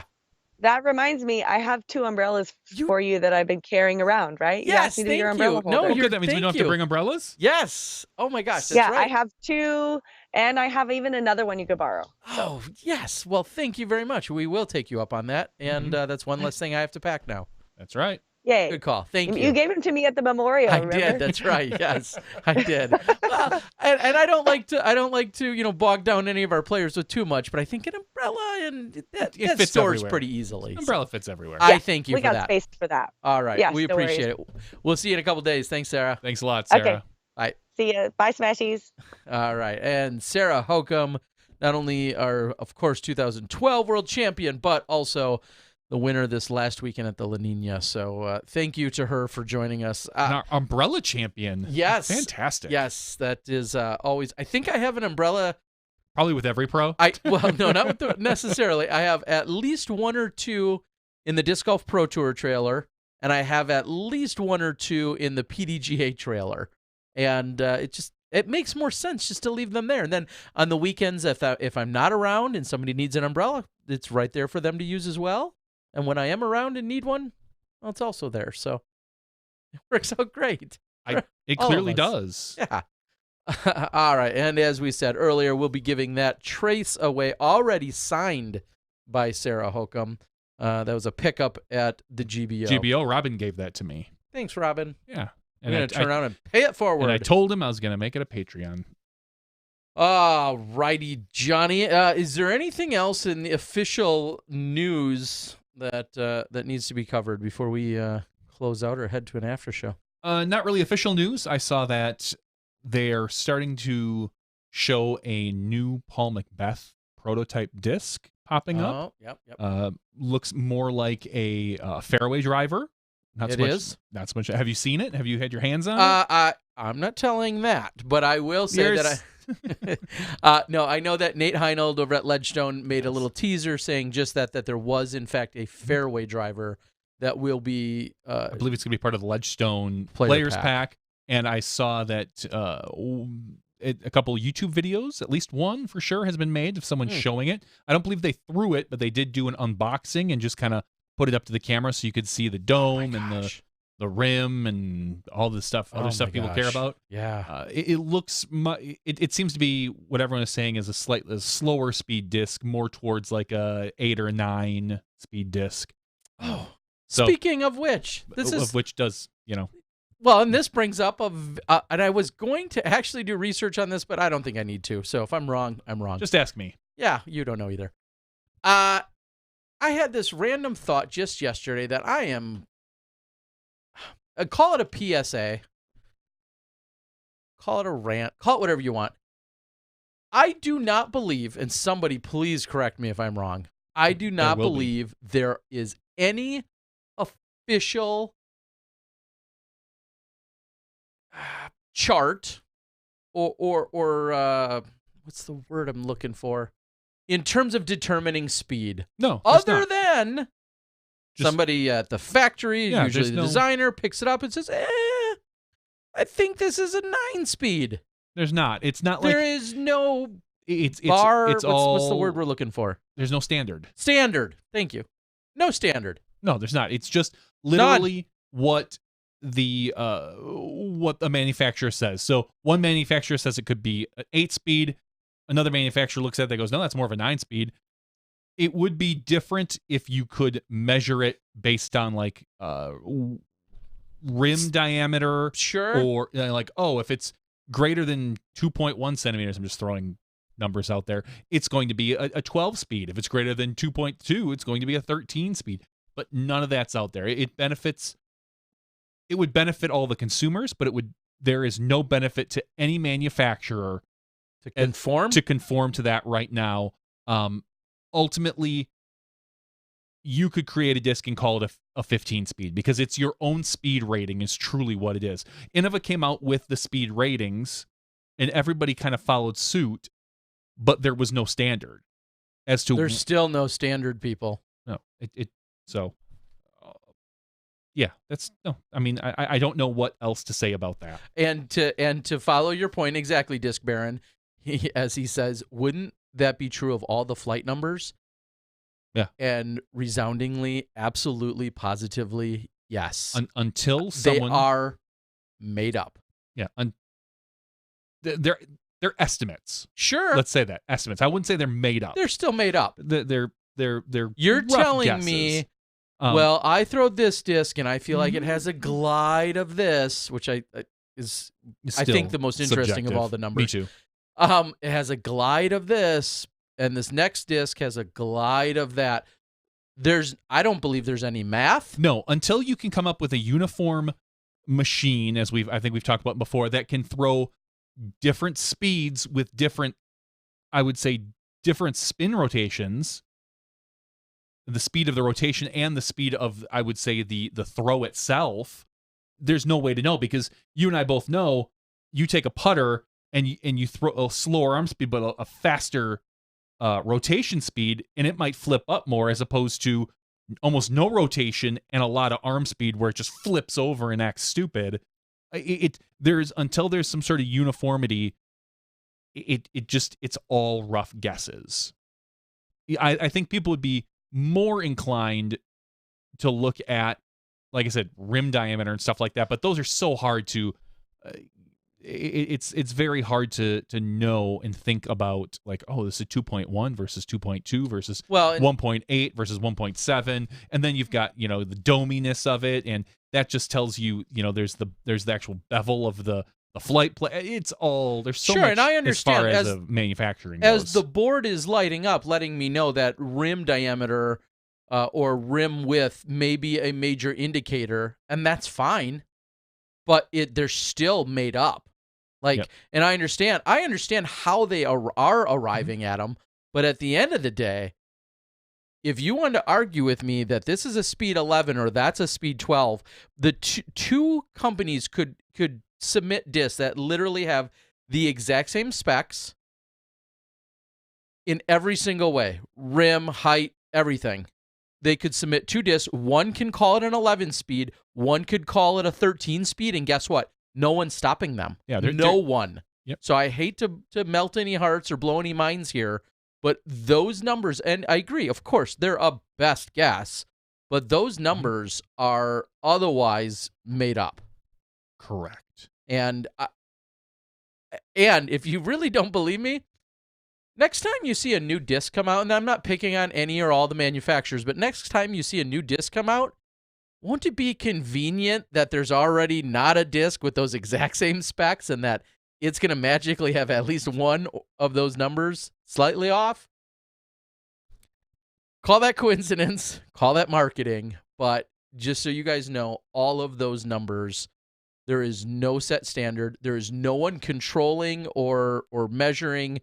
Of course, there are technical standards to discs. Let me be very clear on this. There are technical standards to discs existing, but in terms of what is assigned for flight numbers, there is no unified chart or governing body or entity that determines, oh, nope, that actually has a -1 turn, not a -2 turn, like you claim.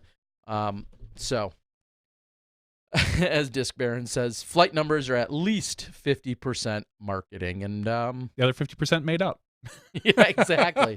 So that's the whole 100%. All right. I just wanted to throw that out there. It's funny that I've never really brought it up before, and I'd like to think, like, you think that's all too obvious. I don't think it is. I think there are plenty of people.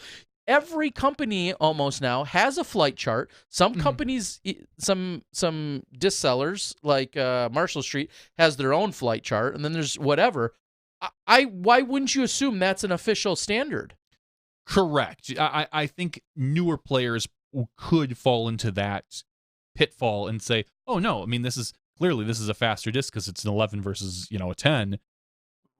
But what obviously people don't realize, it's really funny, because that's when I listen to like Disc Golf Answer Man, and you hear who? Yeah, some of these other guys. Okay. And you hear someone ask them, I'm really looking for X manufacturer. I throw that disc. It's a speed 11. Do you got something similar to that in the Trilogy line?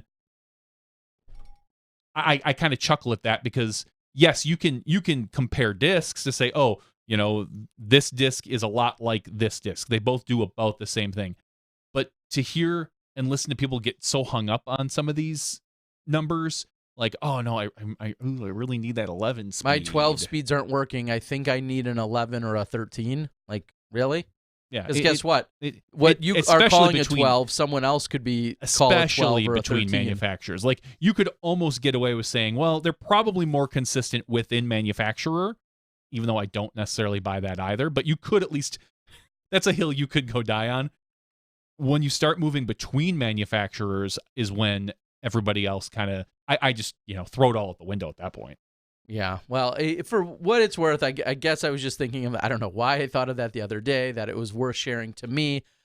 And it was probably a release of a disc, which made me think that. I think it's now, let me be very clear. I'm okay with the numbers existing. I'm not bashing them. I'm just telling you that there is no one set standard for all of those numbers. I think it would be cool and great to see at some point.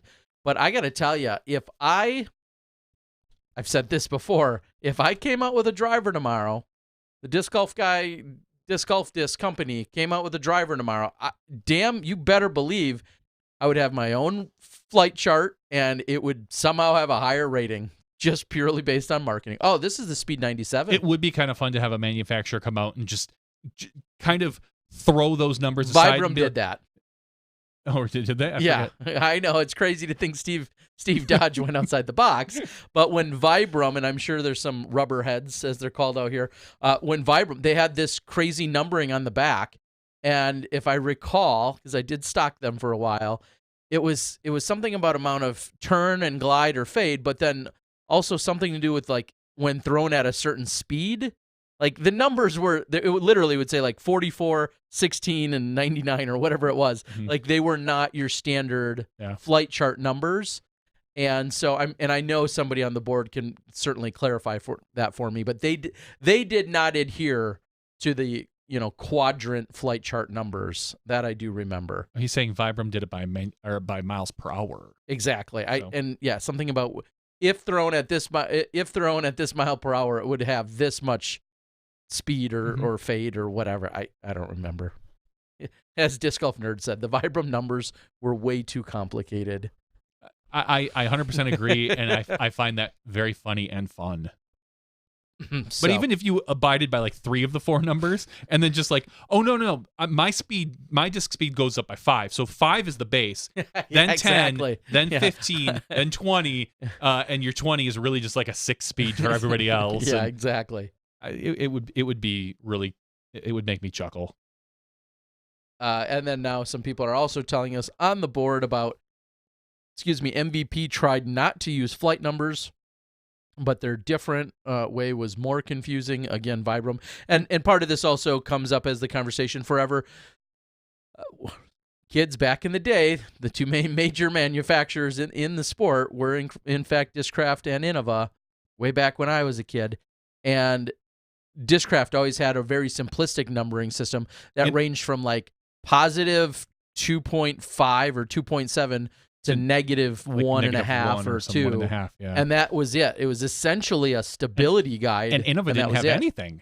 Yeah, for the longest time. And Discraft just had those numbers, so you knew the higher the number, basically the harder it was going to hyzer out on you. Mm-hmm. It was the more stable or overstable, depending on how you want to talk about it. It was. So you would look at like a Predator, which I think was like a 1.7 or something crazy, which blew my mind at first too when they started splitting the numbers. I'm like, no, you have 0.5, 1.5. Like, now you've got a 1.7? A 1.8? What are you doing to me? How much different is a 1.7 than a 1.8 is what I kept thinking at the time. And now we've got more numbers. Well, at any rate, I just wanted to throw that out there. And I don't know. Maybe I'd be curious to know in the comments if you guys knew that there was not a defining governing standard or not, or if that was in fact all made up from one manufacturer to another. And I'm not saying we should be the defining standard. Or no, not us, because we hate discs.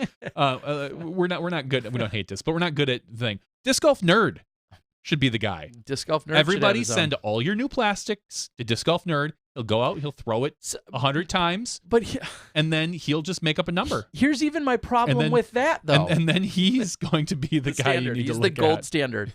ISO 9001. Here he comes. No, my only problem with even that and some of the flight numbers are we clearly all know that an 810 rated player probably is going to not have this disc fly like even a 910 or 990 rated player. Mhm. And so to some degree, when, as you said earlier, some people really get hung up on certain flight numbers, I always think, does it matter?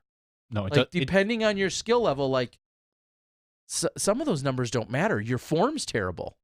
Correct. And Fix your form. part of it is form. I mean, like, again, until you get something that's so consistent, because even just giving it to one person, you can't consistently throw 58 miles per hour. Nobody can.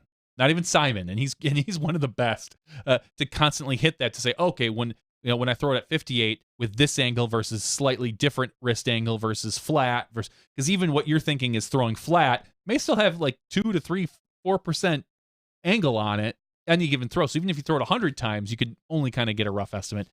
It's again, we need the throw. We need the throw bot. We do. Trademark. Johnny V.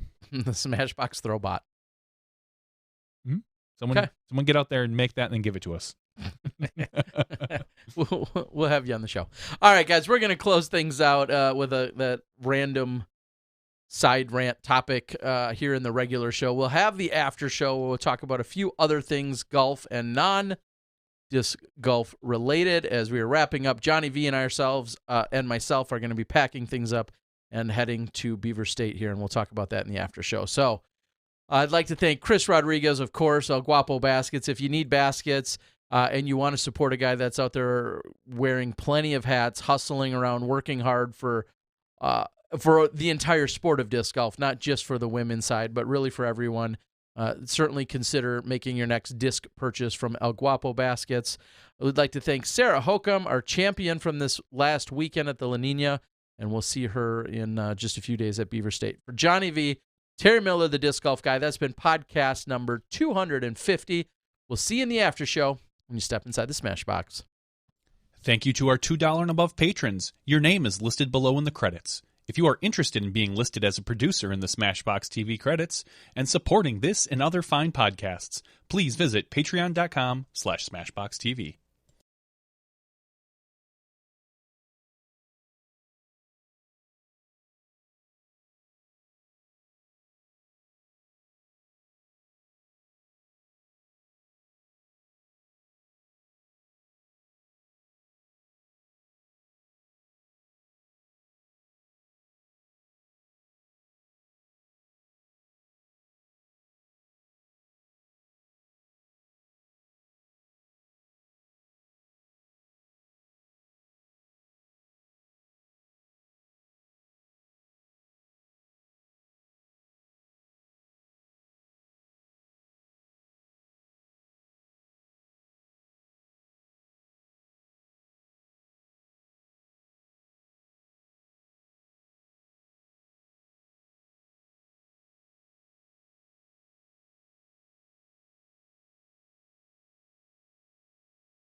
Hello, everyone, and welcome to Smashbox TV's podcast 250th after show.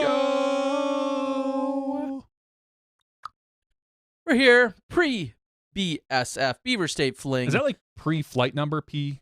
Oh, or yeah. PSF? PFN, as the kids call it. I was digging through my discs again yesterday. I know, and let me stop you. It was awesome. Somebody posted a picture locally of an event that happened in 2003. Yep. It was a local radio station. Yep. One of the big ones in our area, in the Milwaukee area, that did a disc golf event. And he's like, "Hey, remember these?" Which is funny because I literally think I threw out the shirt like a week or two ago. Okay. Yeah. I didn't throw it. I donated it. But and says, "Hey, remember these? I have a stamp and a mini." And Terry's like, "Yeah, I got like a box of those somewhere." So boom, boom, boom, which is great because they're all worthless. But no, they're not. They're not about to be. And it's you took time out of your day /week /life to go dig in your vault to look for a specific disc just to take a picture of it, and nobody cares about their DX rocks. I think DX Eagles, maybe Wraiths. I don't know. Maybe a putter. Some DX Wraith putters. didn't even exist then, man. I don't know when they came out. This is 2003. PW, man, pre-Wraith. and I literally saw you take that picture, and I thought, he dug through all his crap just to take a picture to. Nobody didn't believe you that you didn't have them, but then you're like, "Oh, look, I do have them." A whole bin and then some. And all I kept thinking is like, A, worthless, but B, Wrong. worthless as far as taking the time to do it. Well, no, here's the deal, and you guys, you should appreciate this, and all the viewers that know of my hoarding ways. I pulled 10 of those discs, pulled them from the storage unit, and I will, in fact, sell them to the people that replied to that very thread, because there was the original post, and I said, yes, I think I got a box of them. And then sure enough, a handful of people said, I'd take one of those, or I'd take one of those. And then once it got to like the 4th or 5th person, not that I'm concerned about making that money, I just remember thinking, I do have an entire box, and I don't need that many. I can purge a few of these. The best part I have at least 50 of them. So I knew I could purge 10, and it will be okay. Of all things, you really need 0 of them, because the DJ whose name is over it hasn't been in the Milwaukee area, I don't believe, in a decade or He's two. in jail. He probably is No, in I'm just jail. kidding, but he should be. He's a DJ. They all up in jail at some point. No offense to any DJ listeners out there. DJ, heck yeah. They're DX plastic, Yeah, correct? great. Because there was nothing. OG, bro. They're OG. And they're standard, like, what, San Marino rock? Not even San Marino. No, probably Rancho. Probably Rancho Cucamonga rocks, which really don't hold a ton of value. Well, it's not. It's not like about the value, as man. collectors go. So why? I'm confused as to why anybody locally would really want them. Because Don't harsh my sales, man. I'm gonna harsh your sales. Why anyone locally would be like, yeah, I want a 2003 rock. Every person that did chime in probably was there. Sure, I was there too. I have a disc back in my bin as well somewhere. They were there, and either they probably threw it or lost it or whatever, and it was kind of a unique memory. It was, in fact, like you just said, one of the biggest radio stations, and arguably still is the biggest radio station in the Milwaukee area. It's now changed names once, same call numbers. It was Laser 103, just to throw that out there now for it's everyone. the Hog. And now, a few years later, they actually ended up rebranding to being the Hog. And it was a really unique opportunity. They did it for back-to-back years. I, in fact, was their conduit. I was their disc golf guy. That was before the disc golf guy existed. I was their disc golf guy that was the conduit between the idea of this radio station DJ who had played and had a little familiarity with it. He was a few years older than us. He was probably in his mid to late 20s at the time. And then that was big. That was a big deal. I mean, to have this radio station talking about disc golf in Milwaukee, it was a big deal. This was a huge deal. Yep. And so I ended up helping them, along with a few others in the club and everyone else. I'm certainly not taking all the credit, but I remember making the orders back-to-back years, and one of the requirements was that they were all red. And so that's why all of these DX discs, and I think we ended up ordering, roughly like 400 the first year, because I think everybody got 2 maybe the first year, whatever it was. They were all red, and they were all DX, because we were trying to keep it budget-friendly. And Pro and Champion had only been out, momentary, not for the last few years. And so, yeah, there were Cobras. The first year there were Cobras, there were Aviars, there were Rocks, there were Eagles, and there were T-Birds, which were relatively new-ish. Eagle only came out in like 99 as well, the DX Eagle. So when I remembered thinking that I had a ton of them, that's when I was like, you know what, I could purge a few. So yeah, and as Maker's Telemark says, 50, a bit much. Well, now remember though, I again, the only reason why I had them is because I was the ordering, you were the ordering person. So I made the entire order. I sold them, so to speak, to the event, and then I was also willing to take over the leftovers, which is how I've accumulated thousands and thousands of discs throughout the years, because I've run hundreds of tournaments. So at the end of a tournament, when there's 5 or 10 or 105 leftover discs, those just get put into my inventory. And so, see, for me, an event like that from 2003, that's one where you say, cool, I'll keep 1 or 2 of each mold, and I don't care about the rest. Now is what I'm saying, because nobody knows what's going to be valuable at the time. We had no clue Star Plastic and stuff was going to come out. So now, looking back in hindsight, they're worthless, other than to, like, used to look at them and go, 2003, I remember the Fish Open. Like, nobody's ever going to be clamoring for DX rocks from 2003. You don't know that. You know what else I found while digging around that night? No. First of all, I don't care what you found. I'm just saying, nobody is ever going to be looking for 2003 Rancho rocks. Ever. No, they're great flat red they are. rocks. They sure, are. somebody would pick those up and be like, yeah, I love this rock. It's a fine disc. I loved the DX rock because I thought it was one of the best discs that eventually went for me when it beat in. It had a great flight. I never loved it straight out of the box, but once it got worn in, it's a phenomenal disc. But what I'm saying is that no one is looking at the 2003 when there is a 2017 rock that is... They don't make them the same, man. Almost identical. Almost. Or 2003. Almost. There's no collector market for 2003 discs for that particular DX. Now, again, I'm sure you found a lot of fun, great stuff in your bins and in your things. Stuff you knew you had that you just were like, oh, look at this. Oh. Yeah, see, and that's where I just flat out disagree with you, because even within there, I may find, or not just within there, but I also come across another disc that's a Discraft Crystal Z Challenger, which at one point became a dime a dozen. However, in the scope of as the world turns, coming full circle, whether it's a 5-year cycle or 10 or 15 or 20, somebody someday is going to be like, oh man, you have Crystal Z Challengers? Yeah, I have like 200 of them ranging from 20 different tournaments, 10 left over from each. How much extra do you want to pay for those? And somebody will pay for them. Possibly. So, and they may not as well. Because they're not made anymore. Okay. The DX rocks are still made. But they're not made the same. Close enough is my... I get it. I'm there. I can understand specific discs. I'm saying this DX rock, when I think the DX, especially with a custom stamp on it, of all things. Oh, those look good. I'm not saying the stamp doesn't look good. I'm saying it's a custom stamp. I mean, there was like, obviously people, the 11-time rock, the 9-time rock, people just wanted them.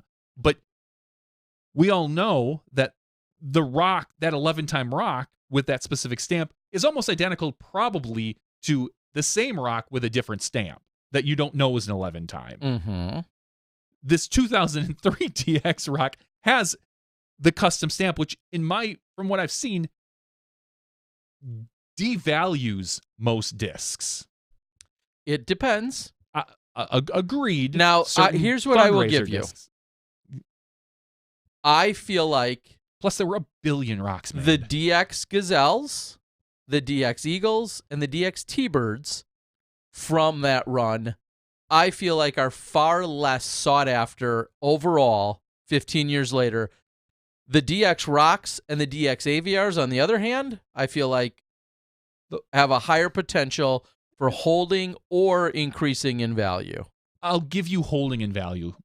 I can't buy into increasing in value. But here's the beauty. The beauty of it for me is those discs, even if it's 10 or 15 or 20 or 30 years later, are still worth the original retail value or greater. And that's one thing. That's why I am such a hoarder of discs.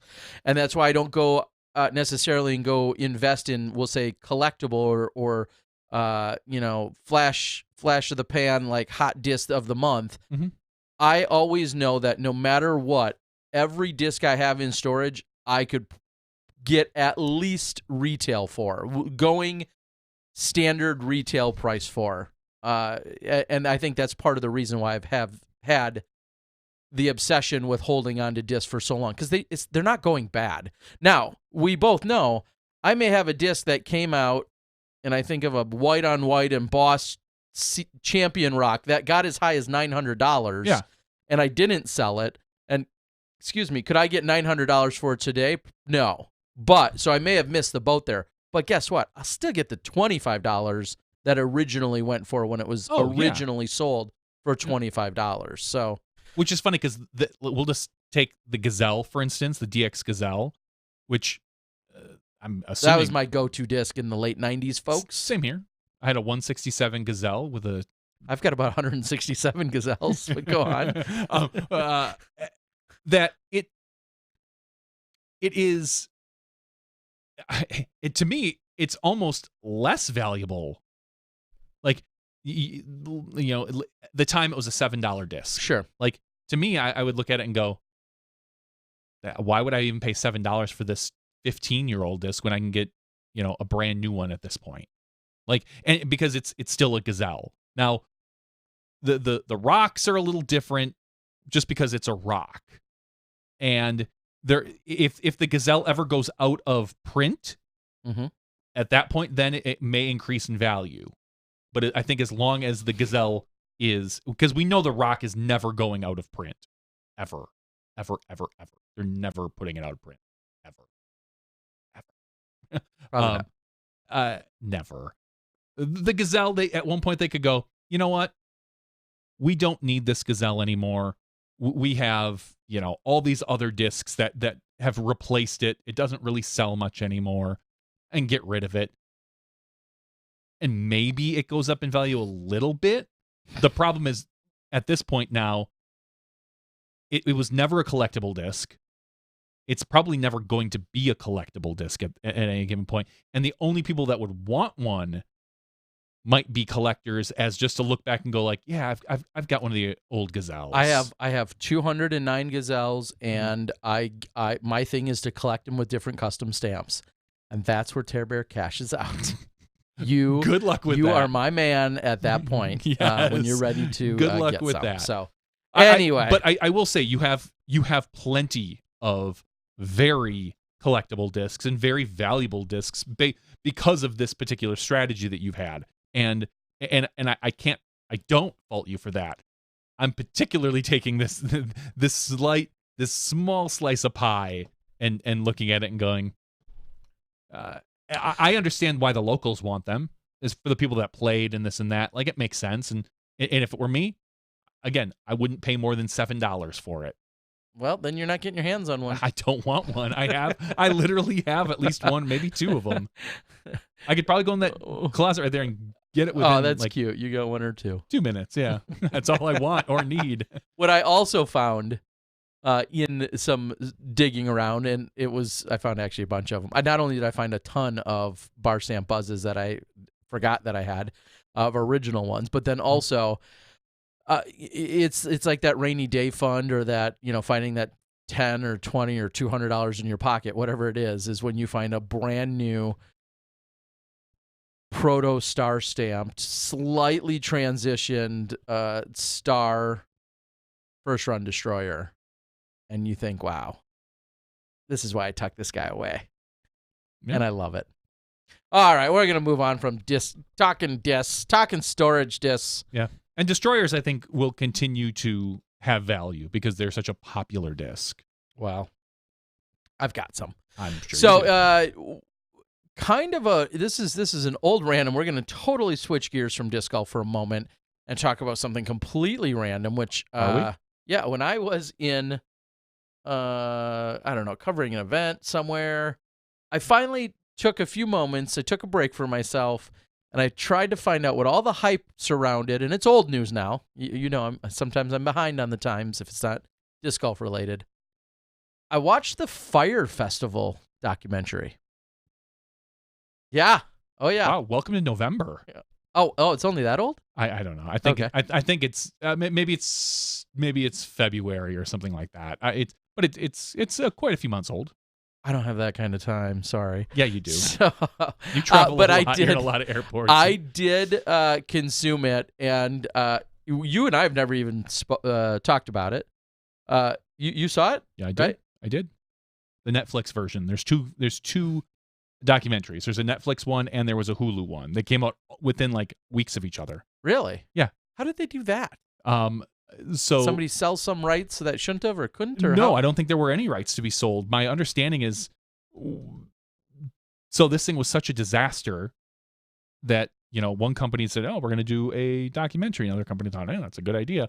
And one of the, I think it was the Hulu one, actually worked with the promotion company that they talk about in the Netflix documentary. Like, actually, I think worked with them to create it. So it's really weird how that dynamic worked. But go on. Well, I just thought it was just so incredible to see this colossal and epic failure.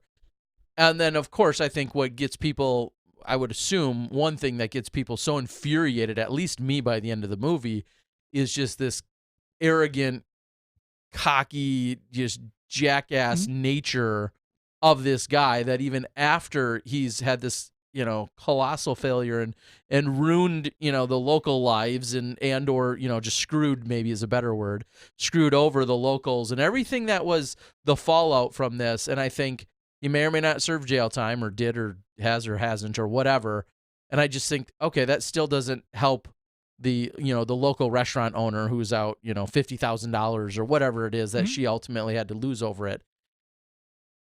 It's crazy just how infuriated I got in watching that. And I just have to wonder, like, my biggest takeaway, and I never did any additional research, is where is Ja Rule in the wake of all of that leftover mess? Because I think of, if he's got the money, I think of the right thing for him to do would be to go to that lady, I think of the restaurant owner, and be like, oh, it's $50,000 that you got screwed out of. Here's a check.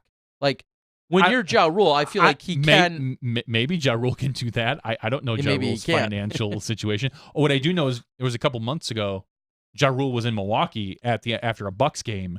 He literally played after a Bucks game, or maybe it was at halftime, and he was there. It was pathetic.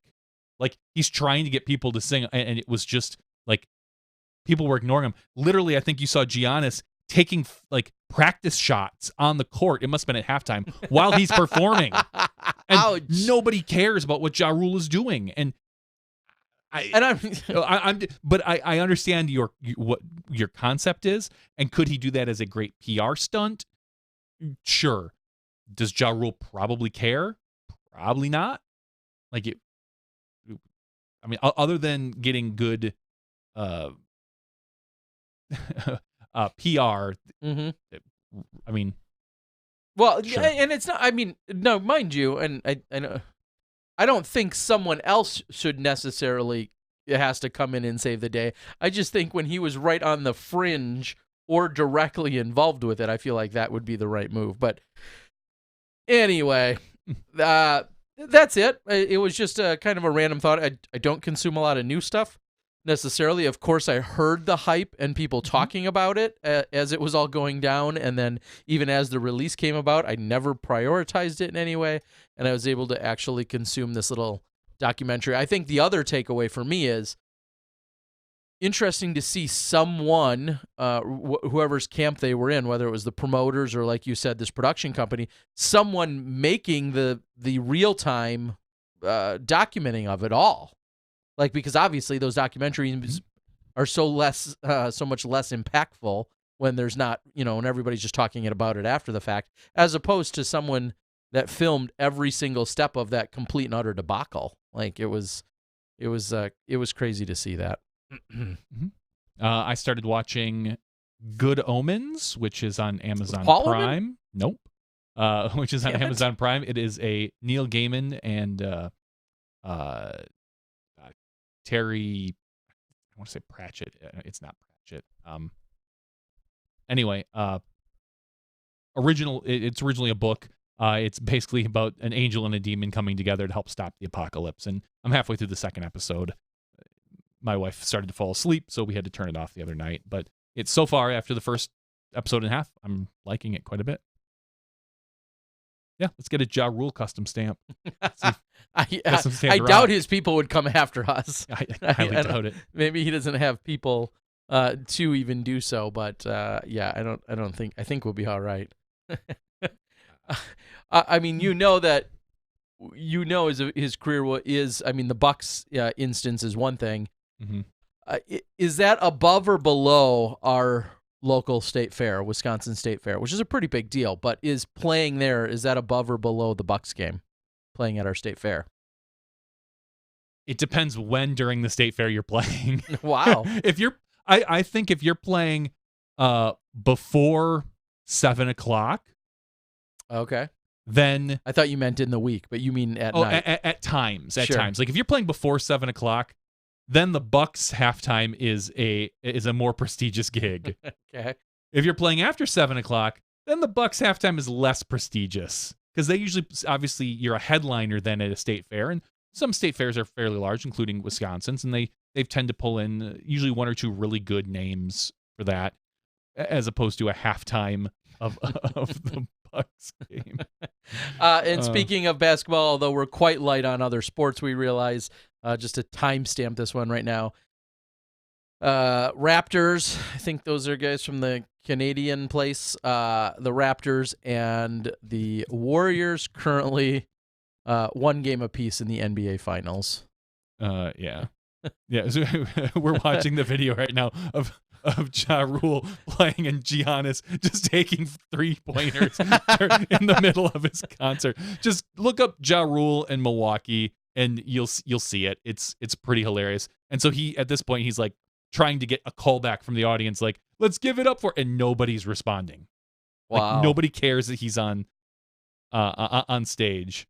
So and he's wearing a Ray Allen jersey? Correct. Ray, who doesn't play for the Bucks. Ray, who doesn't play at all, but did he retire as a Buck? I don't believe so. I think he might have retired as a Heat. That's where he won his championship. I mean, well, maybe, I guess. Maybe he's going for that retro or old school, but I would think back when he was relevant. Well, I was going to say, I would think he'd want to show up in someone that's on the team like today, like Giannis. Correct. And I think he was there because that was like 90s night. Oh, wow. And the funny part was he didn't become popular until 2000. And I think he even mentioned something like that. Like, I don't belong here. Like, but every thug needs a lady. I'm real. Yeah. That's great. Walk down yesteryear. All right, we'll move on to this weekend. Beaver State Fling. This will be your first on-site visit to Milo McIver State Park. It will be my first time in Portland? In Portland, outside of Oregon? the airport. Wow. Because I believe we laid over in Portland on the way to Japan. Did we? I don't remember. I think that was. I'm so international these days, bro. Bro. Okay. Yeah, that sounds about right, though. Okay. And so I have never been to Oregon, and I've never been to Portland. So I'm excited. I know Disc Golf Nerd is out there. He sent me an email about possibly golfing on Friday, but now that we look at the weather, there's a fat chance that I'm ever going to do that. Sorry, DGN. Maybe we can look at a different day. I ain't golfing in the rain. Yeah. Terry's going to have a hard enough time getting me out to film in the rain. So looking forward to this weekend very much so. We'll be covering FPO lead card for rounds 2, 3, and 4. I know we kind of talked about it earlier, but BSF is really interesting. The women, and I apologize, I don't know which course they start at, but the women start at one of the courses on, I think they start east. Friday morning. Friday afternoon, then, if Johnny's right, they go to the west course. Saturday, they go back to the east course, and then they'll finish on the west course. So Friday afternoon, Saturday, and Sunday will be the 3 rounds that get covered, unless you're the superstars over at CCDG, and they're bringing all of Ja Rule's posse and then some to because they're going to try and get out. They're going to try and cover rounds 1, 2, 3, and 4. They are covering all those rounds, and their goal. Ian had made a post that he's bringing the entire crew, 5 cameramen, and I believe 2 editors and maybe a third or something. And their goal is to get round 1 out by that night. Round 2 possibly even out by that night, if not first thing in the morning. Round 3 out by. Their goal is to have Saturday. same day. Yeah, That's the goal. Okay. And Ian even said, he's like, it's gonna be tough.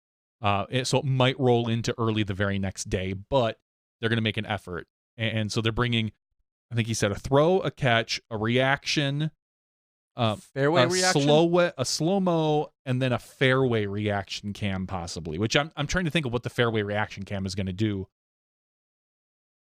I honestly, and Ian will obviously know, but I'm trying to think like, what kind of reaction is the fairway cam going to get? You already have a reaction cam that should be just getting the people from the crowd, unless like the reaction cam is having a problem because the players are split up.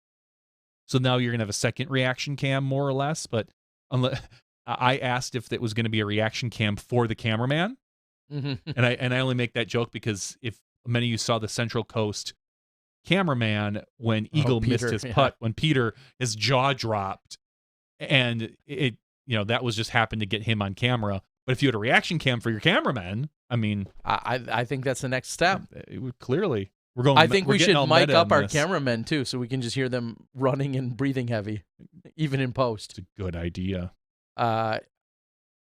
Marcus asks, so does that mean JVD is doing post-production and Jomez is doing live? Yes, Jomez will be putting out arguably their best live to date this weekend.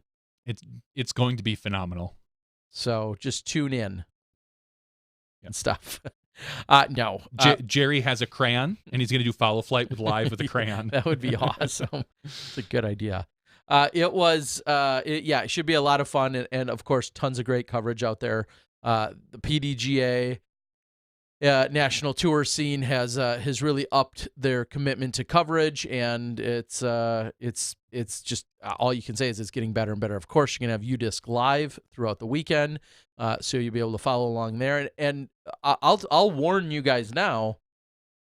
There are spots on the course where even uploading an Instagram photo or video or trying to get live scores entered can actually be a challenge out there. So if something goes dark or is an update when you feel like it should, depending on who you have, there's times where you can literally, I think back to Worlds a few years ago, I would try and post something and it wouldn't be for like 6 holes before it would then finally post. So there's pockets out there, and we've seen the PDGA go live once or twice on Facebook Live. Yeah, there's pockets where there is some good signal, and there's pockets where there's no good signal at all. And I have to wonder, and maybe you'll be able to find out better with your Google Fi, because it does switch carriers. If we've always had Verizon, and we've seen Verizon and AT&T both kind of tested, and you'll get varying results from either one. But I wonder if there's a T-Mobile or a Sprint that has a much better connection there, because what we saw at the Portland at Blue Lake, from what I can understand, and there's a lot of numbers that fly at me, but the Verizon signal was horrendous, and we were rolling mostly off of T-Mobile and some AT&T. So I would love to know if we can find somebody that has a different cell phone provider other than maybe somebody that does have a T-Mobile. Yeah, you're exactly right. And test in different places, because you're right. We've always tested with like some of the big major carriers, but sometimes you do catch that smaller carrier that might just happen to have something in that area. Yeah, it will be, we didn't really talk about it either, but as you just kind of referenced, I've recently left Verizon after being there for, I don't know if it's been a decade or not, but it's been a while, and switched over to Google Fi. If you too want to switch to Google Fi, you can get cool like Matt from UDisc or myself, and I will give you a code for such. But moving over to Google as a provider, like you just mentioned, at least in this area, they use either T-Mobile, U.S. Cellular, or Sprint as whichever tower is pulling in and giving you the strongest signal. So when we go out there, we'll have some more to choose from. Sam Martin asks, when will the NTs be required to be at a place where live coverage can happen? I don't think they're going to be required. There's there's a few places that are just tradition that will stick. I don't see anyone leaving Milo. I don't see the national tour leaving Milo, unless the Jeffs choose to go away from the national tour. But it is a beloved course. It is some of the favorite of everybody, it seems like, throughout the year. So I can't imagine that they are going to step away from being a national tour unless they choose to. I think future NTs or NTs that maybe might, aren't grandfathered in, that might be I wouldn't say a requirement, but it might heavily weigh the scales to help them out. I mean, we've seen national tours come and go. I mean, the Brent Hambrick, that course doesn't really hold up extremely well to some of the newer players and their distance. I would love to go back and look at some of the old NTs that are no longer NTs. But, I mean, GBO was great. I'm trying to think. There's not really great cell signal out at the IDGC, but yet we've heard that there's possibility that maybe some of our newer units might work out a little better there. I don't know. We're gonna have to just kind of take it for what it is. Somebody asks for some fantasy picks. I don't have any. All I can say is don't pick Yuli. He's on the registration list. Spoiler, bro. But it seems like he has a knee injury, or is it knee or ankle? I think it's knee. It's his knee or ACL, wherever that is. I think, is that just below your elbow? So it's not. I did have a quick conversation with Ulibarri in the last couple of days, actually, and it sounds like he's getting some second opinions. We saw him withdraw from Portland a week and a half ago, or a week ago now. And he was at one doctor. I know he was back in Arizona and going to check in with another doctor to get an MRI taken. And so we wish him a quick and speedy recovery. There may or may not mean something a little bit more serious in the long run for Paul, whether that's, to close out this year, depending on what the process looks like, or if that's going to be something in the off season. But Paul definitely in some pain, and I think he's going to have some tough decisions, both short term and long term, as to how he's going to move into the 2020 season. So best of luck, and we'll be thinking about you, Paul. Yeah, just get healthy, man.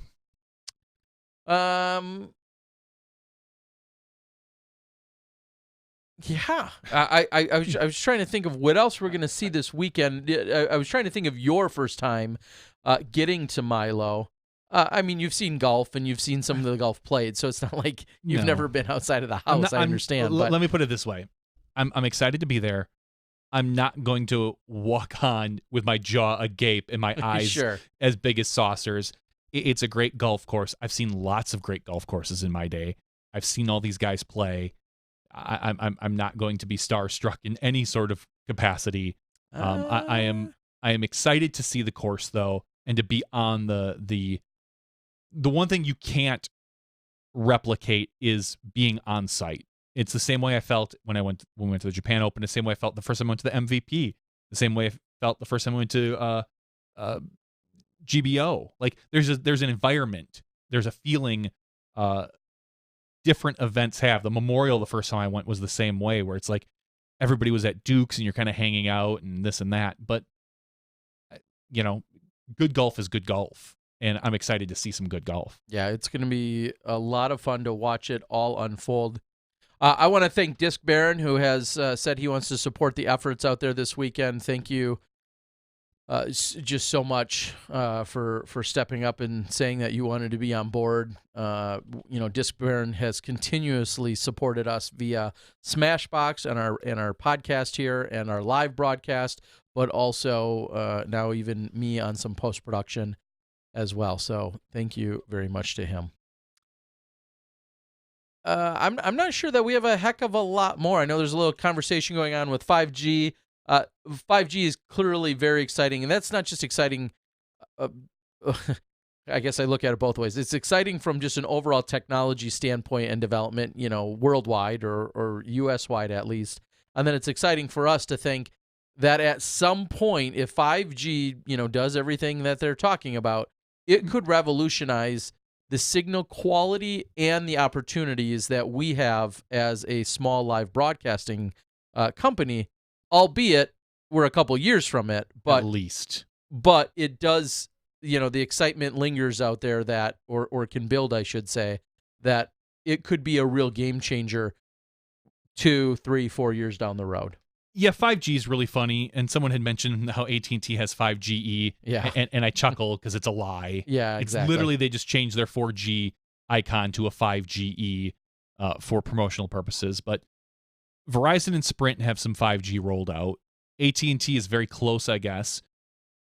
And the place where I've been reading a lot on it, the Verizon technology is very small millimeter waves, basically, which means it doesn't travel through walls and stuff well at all. Like there's reports where you have to be within 100 feet of the actual access point in order to get some real speeds. The further you get away, then it starts dropping down to normal 4G speeds.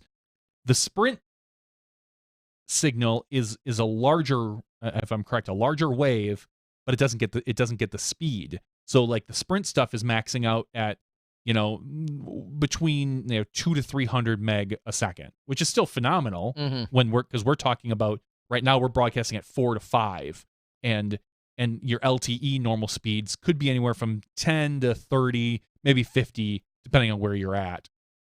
But the larger waves mean that it does travel better. So the articles I've read is that I think it's in Dallas right now.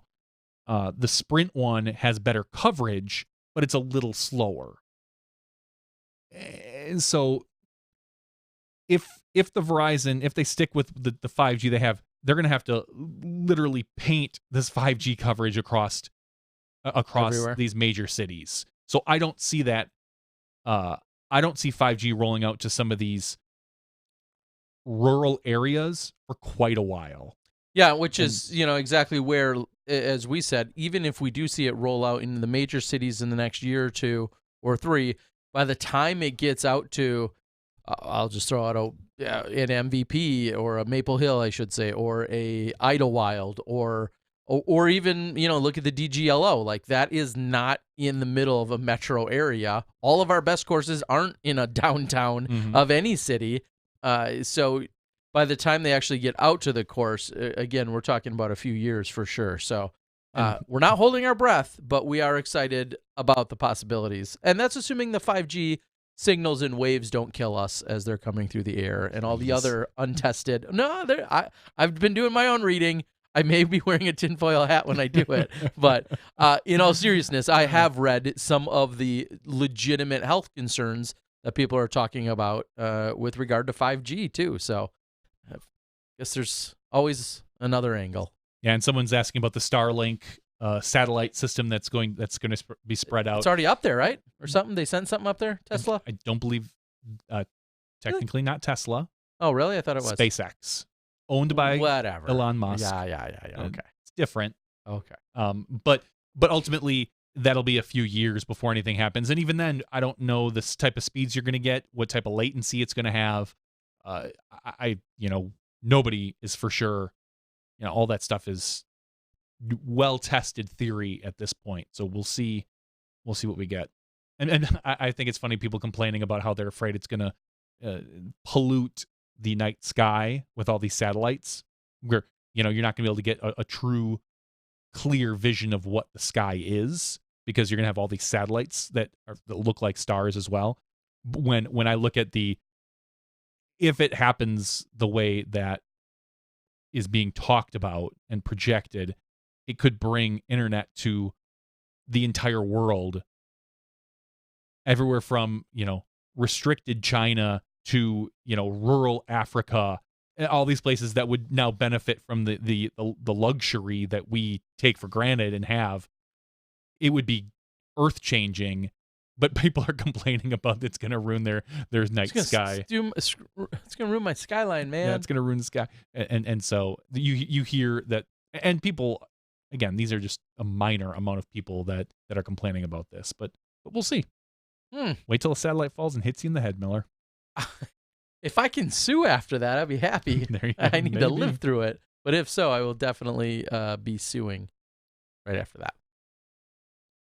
It could bring the internet to the PDGA and beyond. If you guys have anything, we're going to start to wrap things up. We're going to start to do Patreon giveaways here. We do have Patreon giveaways. So while Johnny is getting the Patreon giveaway all set and locked in, you guys should bring it to the YouTube comments if you got questions or clarifications or, things of that nature. We'd be glad to answer them. Sam says, I want to vent about something that is working hard at a local course, running clinics out here, and runs events at my local course. I'm confused by that, Sam. I want to vent about something that is working hard at local course, running clinics out here, and runs events at my local course.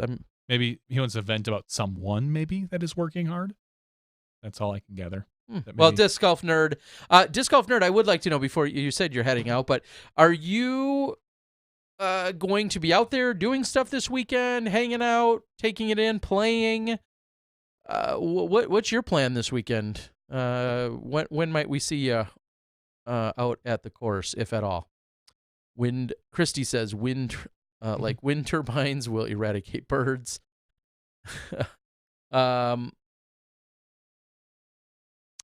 Sam goes on to clarify. I have about had it about recs and pros complaining about courses they did not pay for. Yeah, I mean, we all know that.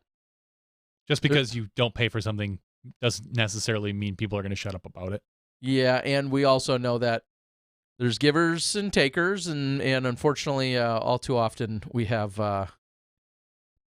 too many people that just can't simply respect or help what's being provided to them, and they'll be the loudest and complain as well when it then gets taken away. Well, let's give something away. All right, you got them all ready? I do. I've had them. All ready right, for a we've while. got the Sarah Hokum Trace that we will be giving away. This is already got her autograph on it, like the superstar that she is, and it's Johnny's first time to the Milo facility. So we're going to do the number one? Very first number you draw, Johnny, because all random is random, I think, as Makers or someone always says, which I agree with. Number 29. Number 29. How did you sort them tonight, Johnny? I don't recall, but it's Randy Yoder. That's a new name. Randy Yoder. Congratulations, Randy Yoder. You are going to receive the Sarah Hokum Trace. Do with it what you want. If you want to throw it, it could be good luck to have her signature. You want to hang it on your wall? You want to hang it on your wall? It's a good wall hanger. Put it under your pillow? Put it in a bin next to, 40 red rocks? Put it in a bag first because it's got a signature on it, though. Yeah, you can do whatever you want with it. So, Randy, congratulations. We'll get that out to you. Now, did you forget to or not have one to do last week? I didn't do one last week because I kind of ran out of time. Okay. In the 9 hours you were on? I got to the after show. Dion. So the funny thing is, so last week we had Dion on. And shout out, thanks a lot, Dion, for and Dana us at the after show. We had Dana on for the primary show. I'm mainly talking about going late. Dion and I, so we hung up. We had our after show. I ended the broadcast and he was still on Skype, so we sat and chatted for like another 2 hours. Maybe not quite that long. It was like an hour and a half. Oh, now you're just name dropping. I don't think I went to bed until almost 3 a.m., which is funny because normally we'll end the show between 12 and 12:30 with you and I. You and I will take care of some stuff and we'll chat. And you leave between 1 and 1:30 usually, sometimes as late as 2. But with Dion, we just kind of sat and talked about the world of disc golf and life in general, and it was very enjoyable. So it was good to catch up with Dion. My man. Sounds like you got a new man crush. Yeah. That's adorable. It's adorbs. Totally adorbs. All right, so with that means we have another giveaway. We have one more giveaway. I've got some stuff that I'll find at my house to send your way. I don't make any promises, but it will be new. Make it one of those rocks. Oh, no, I can't give one of those up. One of the 2003 DX rocks with the fish fly stamp on it. Yeah. You should. No. You're I can't. You could. You have like 50. They might get a gazelle. Okay, gazelle. Give them. No, probably not though. Give them an eagle then or something. We'll see. We'll see about that. Oh, but right. if you wanted one and you were local, well, even if you're not local, I would be willing to sell one. As I'm going to deplete the stock.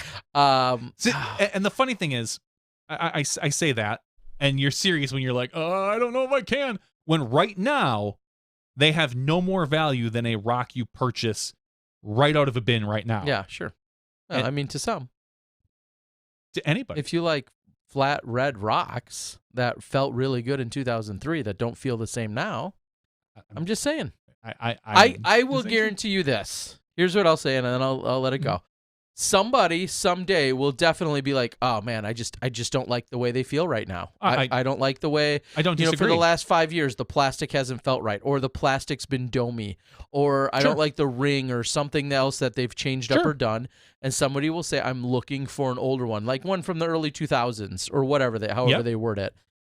That's again where an opportunity is. If I then chose to let one go, that's a perfect opportunity. But as someone said it perfectly here on the board, I'm okay with playing the long game. I know, but very long game. What I'm saying right now is somebody may say that, or let's say you literally grab a new rock that you have out of your bin.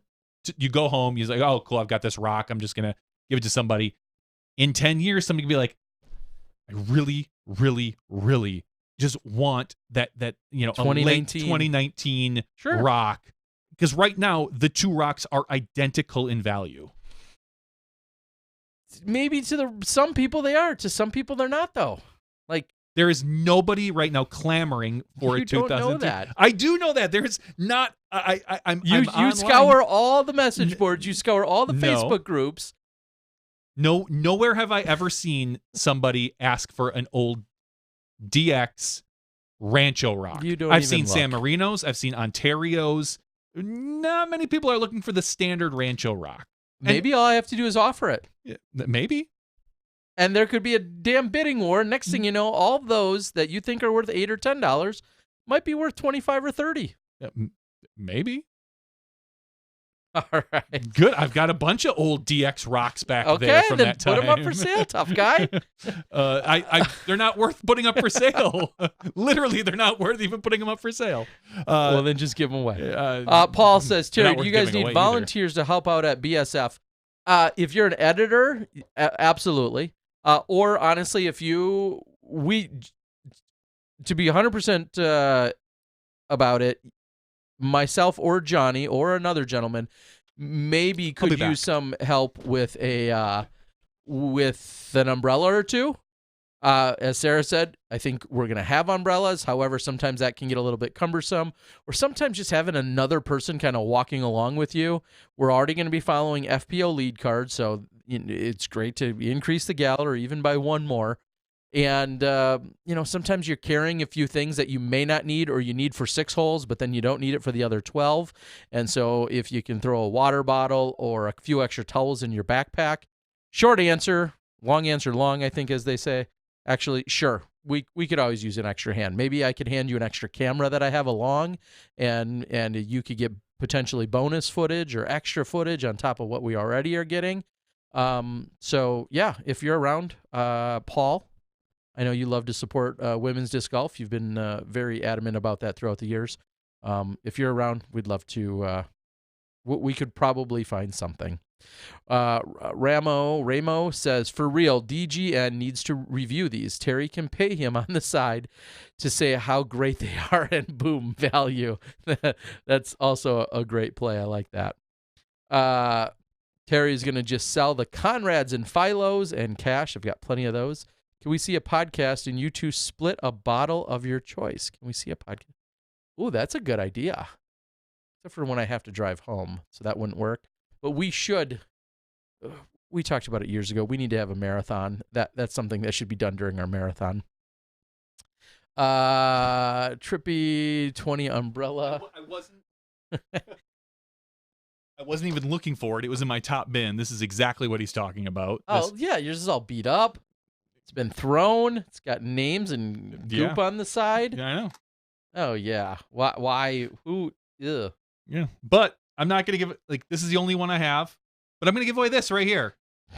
An old DX beat up rock. Side note, this is from a tournament I ran. Yeah. 1999. Is it 99? No, I'm sorry. This is a 2003. Yeah. The other one I was looking at was a 99. It's literally an old Rancho rock, slightly used. You know, I found a bin of those. I'm sure you did. I literally did. I'm sure you which did. Which makes it even funnier. Again, it was an event I ran, Yep. so I had extras, and I found a bin of pristine rocks. This particular actually, stamp. this rock is, I don't know if it's even been thrown. This laser one particularly, it's just been sitting in my bins being moved around. I don't think Innova pays us for all this advertising we're giving them right now. I did write either. my name on it because it was probably thrown during the actual event and never touched again because I didn't really throw a lot of rocks. At the time, I was starting to get into like the MRXs and MRVs. So tonight, someone's going to get an old DX rock of mine. You really know how to treat them. Because that's how valuable they are. So here, hold on to that. All right. We're going to, what number? Let's do 3 because that's from 2003. All right. Again, an event I ran. An event you ran. And side note, if this has any value to you guys, it won't. It was, in fact, in a different layout and configuration because there weren't baskets, and this was a temp course for this event. This, however, is the very first official disc golf course I ever played, Pierce Park. It had post. It did not have baskets. I played at camp when I got back from church camp in 8th grade or 7th grade. I then found out about that there were actual discs that were made, and I went to my local Play It Again to get some discs, and then I got the discs, and then I went to Pierce Park with my girlfriend and played this very park where this stamp is. Now, there were just 9 posts in the ground, and then it was years later, of course, when I hosted a tournament, and we brought in 18 baskets, and now there's a permanent 9-hole course there. Wasn't one of the baskets stolen one year? Yes. Yeah. Yes. It might have been this year. It might have been that year. It must have been. There was a basket that was way at the corner of the park. Yeah, it was right here actually. He's pointing. Literally. and so it was right near, 2 decently traveled roads, and someone just stopped and grabbed the basket and drove off with it. Rest in peace, Brian Bateman's basket. Yes, Brian Bateman's basket. Sorry about that. No, not Page Pierce Park. Not Page, just Pierce Park. And I know I have more rocks. This was literally the very top bin. I've got 4 or 5. I know only 4 or 5. Quit flexing with all your discs of old plastic. That's most of it is used. It's not even like new plastic. And almost all of it is used plastic. The only other rocks I had in there were that weren't really thrown was a 99 something with Brian Bateman's signature on it, and one with our old club stamp, our UWM club stamp. I got a lot of those. I know you do. I've got a few of them as well. Wow, patent numbers on here and everything, folks. Whoop-a-doo. All right, so the third number we're gonna generate. Oh, jeez. First number 72, second number's 53, third number's 54. Par for the course. And Iron Man, 54 is David Hurd. David Hurd, congratulations. You've got an old beat up rock from me. Wow. Yeah. Thank you. And they smash you say we don't treat them good. I feel sorry for David. He's like one of the few guys that get like an old used disc. I believe David's won in the past at one time or another, so he's still ahead of everyone else. I think he's won once or yeah. So, congratulations, David. Makers asks, how many baskets does Terry have? 20? I got more than that. You think so? Yeah, because I have 18, I believe, at my father's house. Oh, now. That's right. I didn't even think about those. And so I have 18. Mainly portable chain stars and Mach 5s, and then I have at least 3 to 5 more probably in my storage facilities. So yeah, I probably am in the neighborhood of 22 to 24 baskets, and then of course a few practice baskets and $100 and $200 ones. But yeah, I had a really unique situation where I sold 9 baskets to an entity. They had the course there in a temporary, a seasonal situation. I sold them 9 baskets. And then after about 4 or 5 years, they said, well, we're not sure we really want to do this anymore. And then they sold them back to me at a significantly reduced price. So it worked out quite well for me to consume 9 more. So yeah, I have at least 22 to 24 portable championship caliber baskets. Someday. Just get a Gulpin Valley. Pretty soon someone's going to want those baskets. Like, things just don't catch like that anymore. The new baskets with all these chains. But no, I've got some 2007 baskets. No, those I don't think will go up. But it is good to know if I ever needed to set up a course at any point for any reason, long or short term, I have the means to be able to do it on my own. 100% agree. Christopher Lenz says, how do I get in on these raffles? So, Christopher, that's a great question. You just have to be a Patreon supporter at any level. Yep. Patreon.com/SmashBoxxTV. Yes. And then every week, unless Johnny forgets, every week we have a giveaway, at least one giveaway, where we give away something. Usually it's new stuff. Sometimes it's old Johnny B stuff. The only time we've done that. And then we send out stuff. And all it takes, like I said, is just you to be a supporter at any level. That makes you eligible every single week in order for these specific giveaways. So thank you so much. Marcus says, is it legal to play a disc catcher sport for a sanctioned event? You technically, I think, you can play tone poles. You can play any event on baskets. There's certain the various tiers have, I'll say, guidelines or strong suggestions or guidelines, but you can technically play. You could play a C tier playing to nothing but light poles, which sounds like fun. But you could, or playing to trees or whatever is determined as your target. So, yeah, you absolutely can play on a disc catcher sport. I'll say, I think back to Mike Barnett over at Sun King, who they literally jump off of a boat when it's not crashing into docks. Yeah. They jump off a boat and play in wherever they go to for the disc golf cruise, and they set up 18 mock lights or whatever they've used throughout the years, set those up, play a 1-round C tier sanctioned event on those. So those are absolutely legal. Don't let Simon touch those old baskets. Yes. And the rule change for majors and NTs. Yeah, and again, there's strong guidelines. I don't know how much they're enforced, but as you go up in tiers, they recommend that the baskets either have to be uniform or all by the same manufacturer. And by the time you get to your championships, they're I think required that they're all of a championship determination. See, and I think it would be fun for like a C tier to have as many different types of baskets as you could. Yeah. I mean, because we've always talked about how, like, this style of basket doesn't catch Ricky's putt very well because, there's a space in it where it hits the pole and kicks out, or, this one doesn't catch Heiser putts. But if you have, we'll just say out of the 18 baskets, if you could get 10 to 12 different styles, you could truly determine, well, this person's probably the overall best putter because theirs have stuck more than anybody. I think that would be fun. I do. The more I'm thinking about it, it's something I've never done is to run an event on an object course.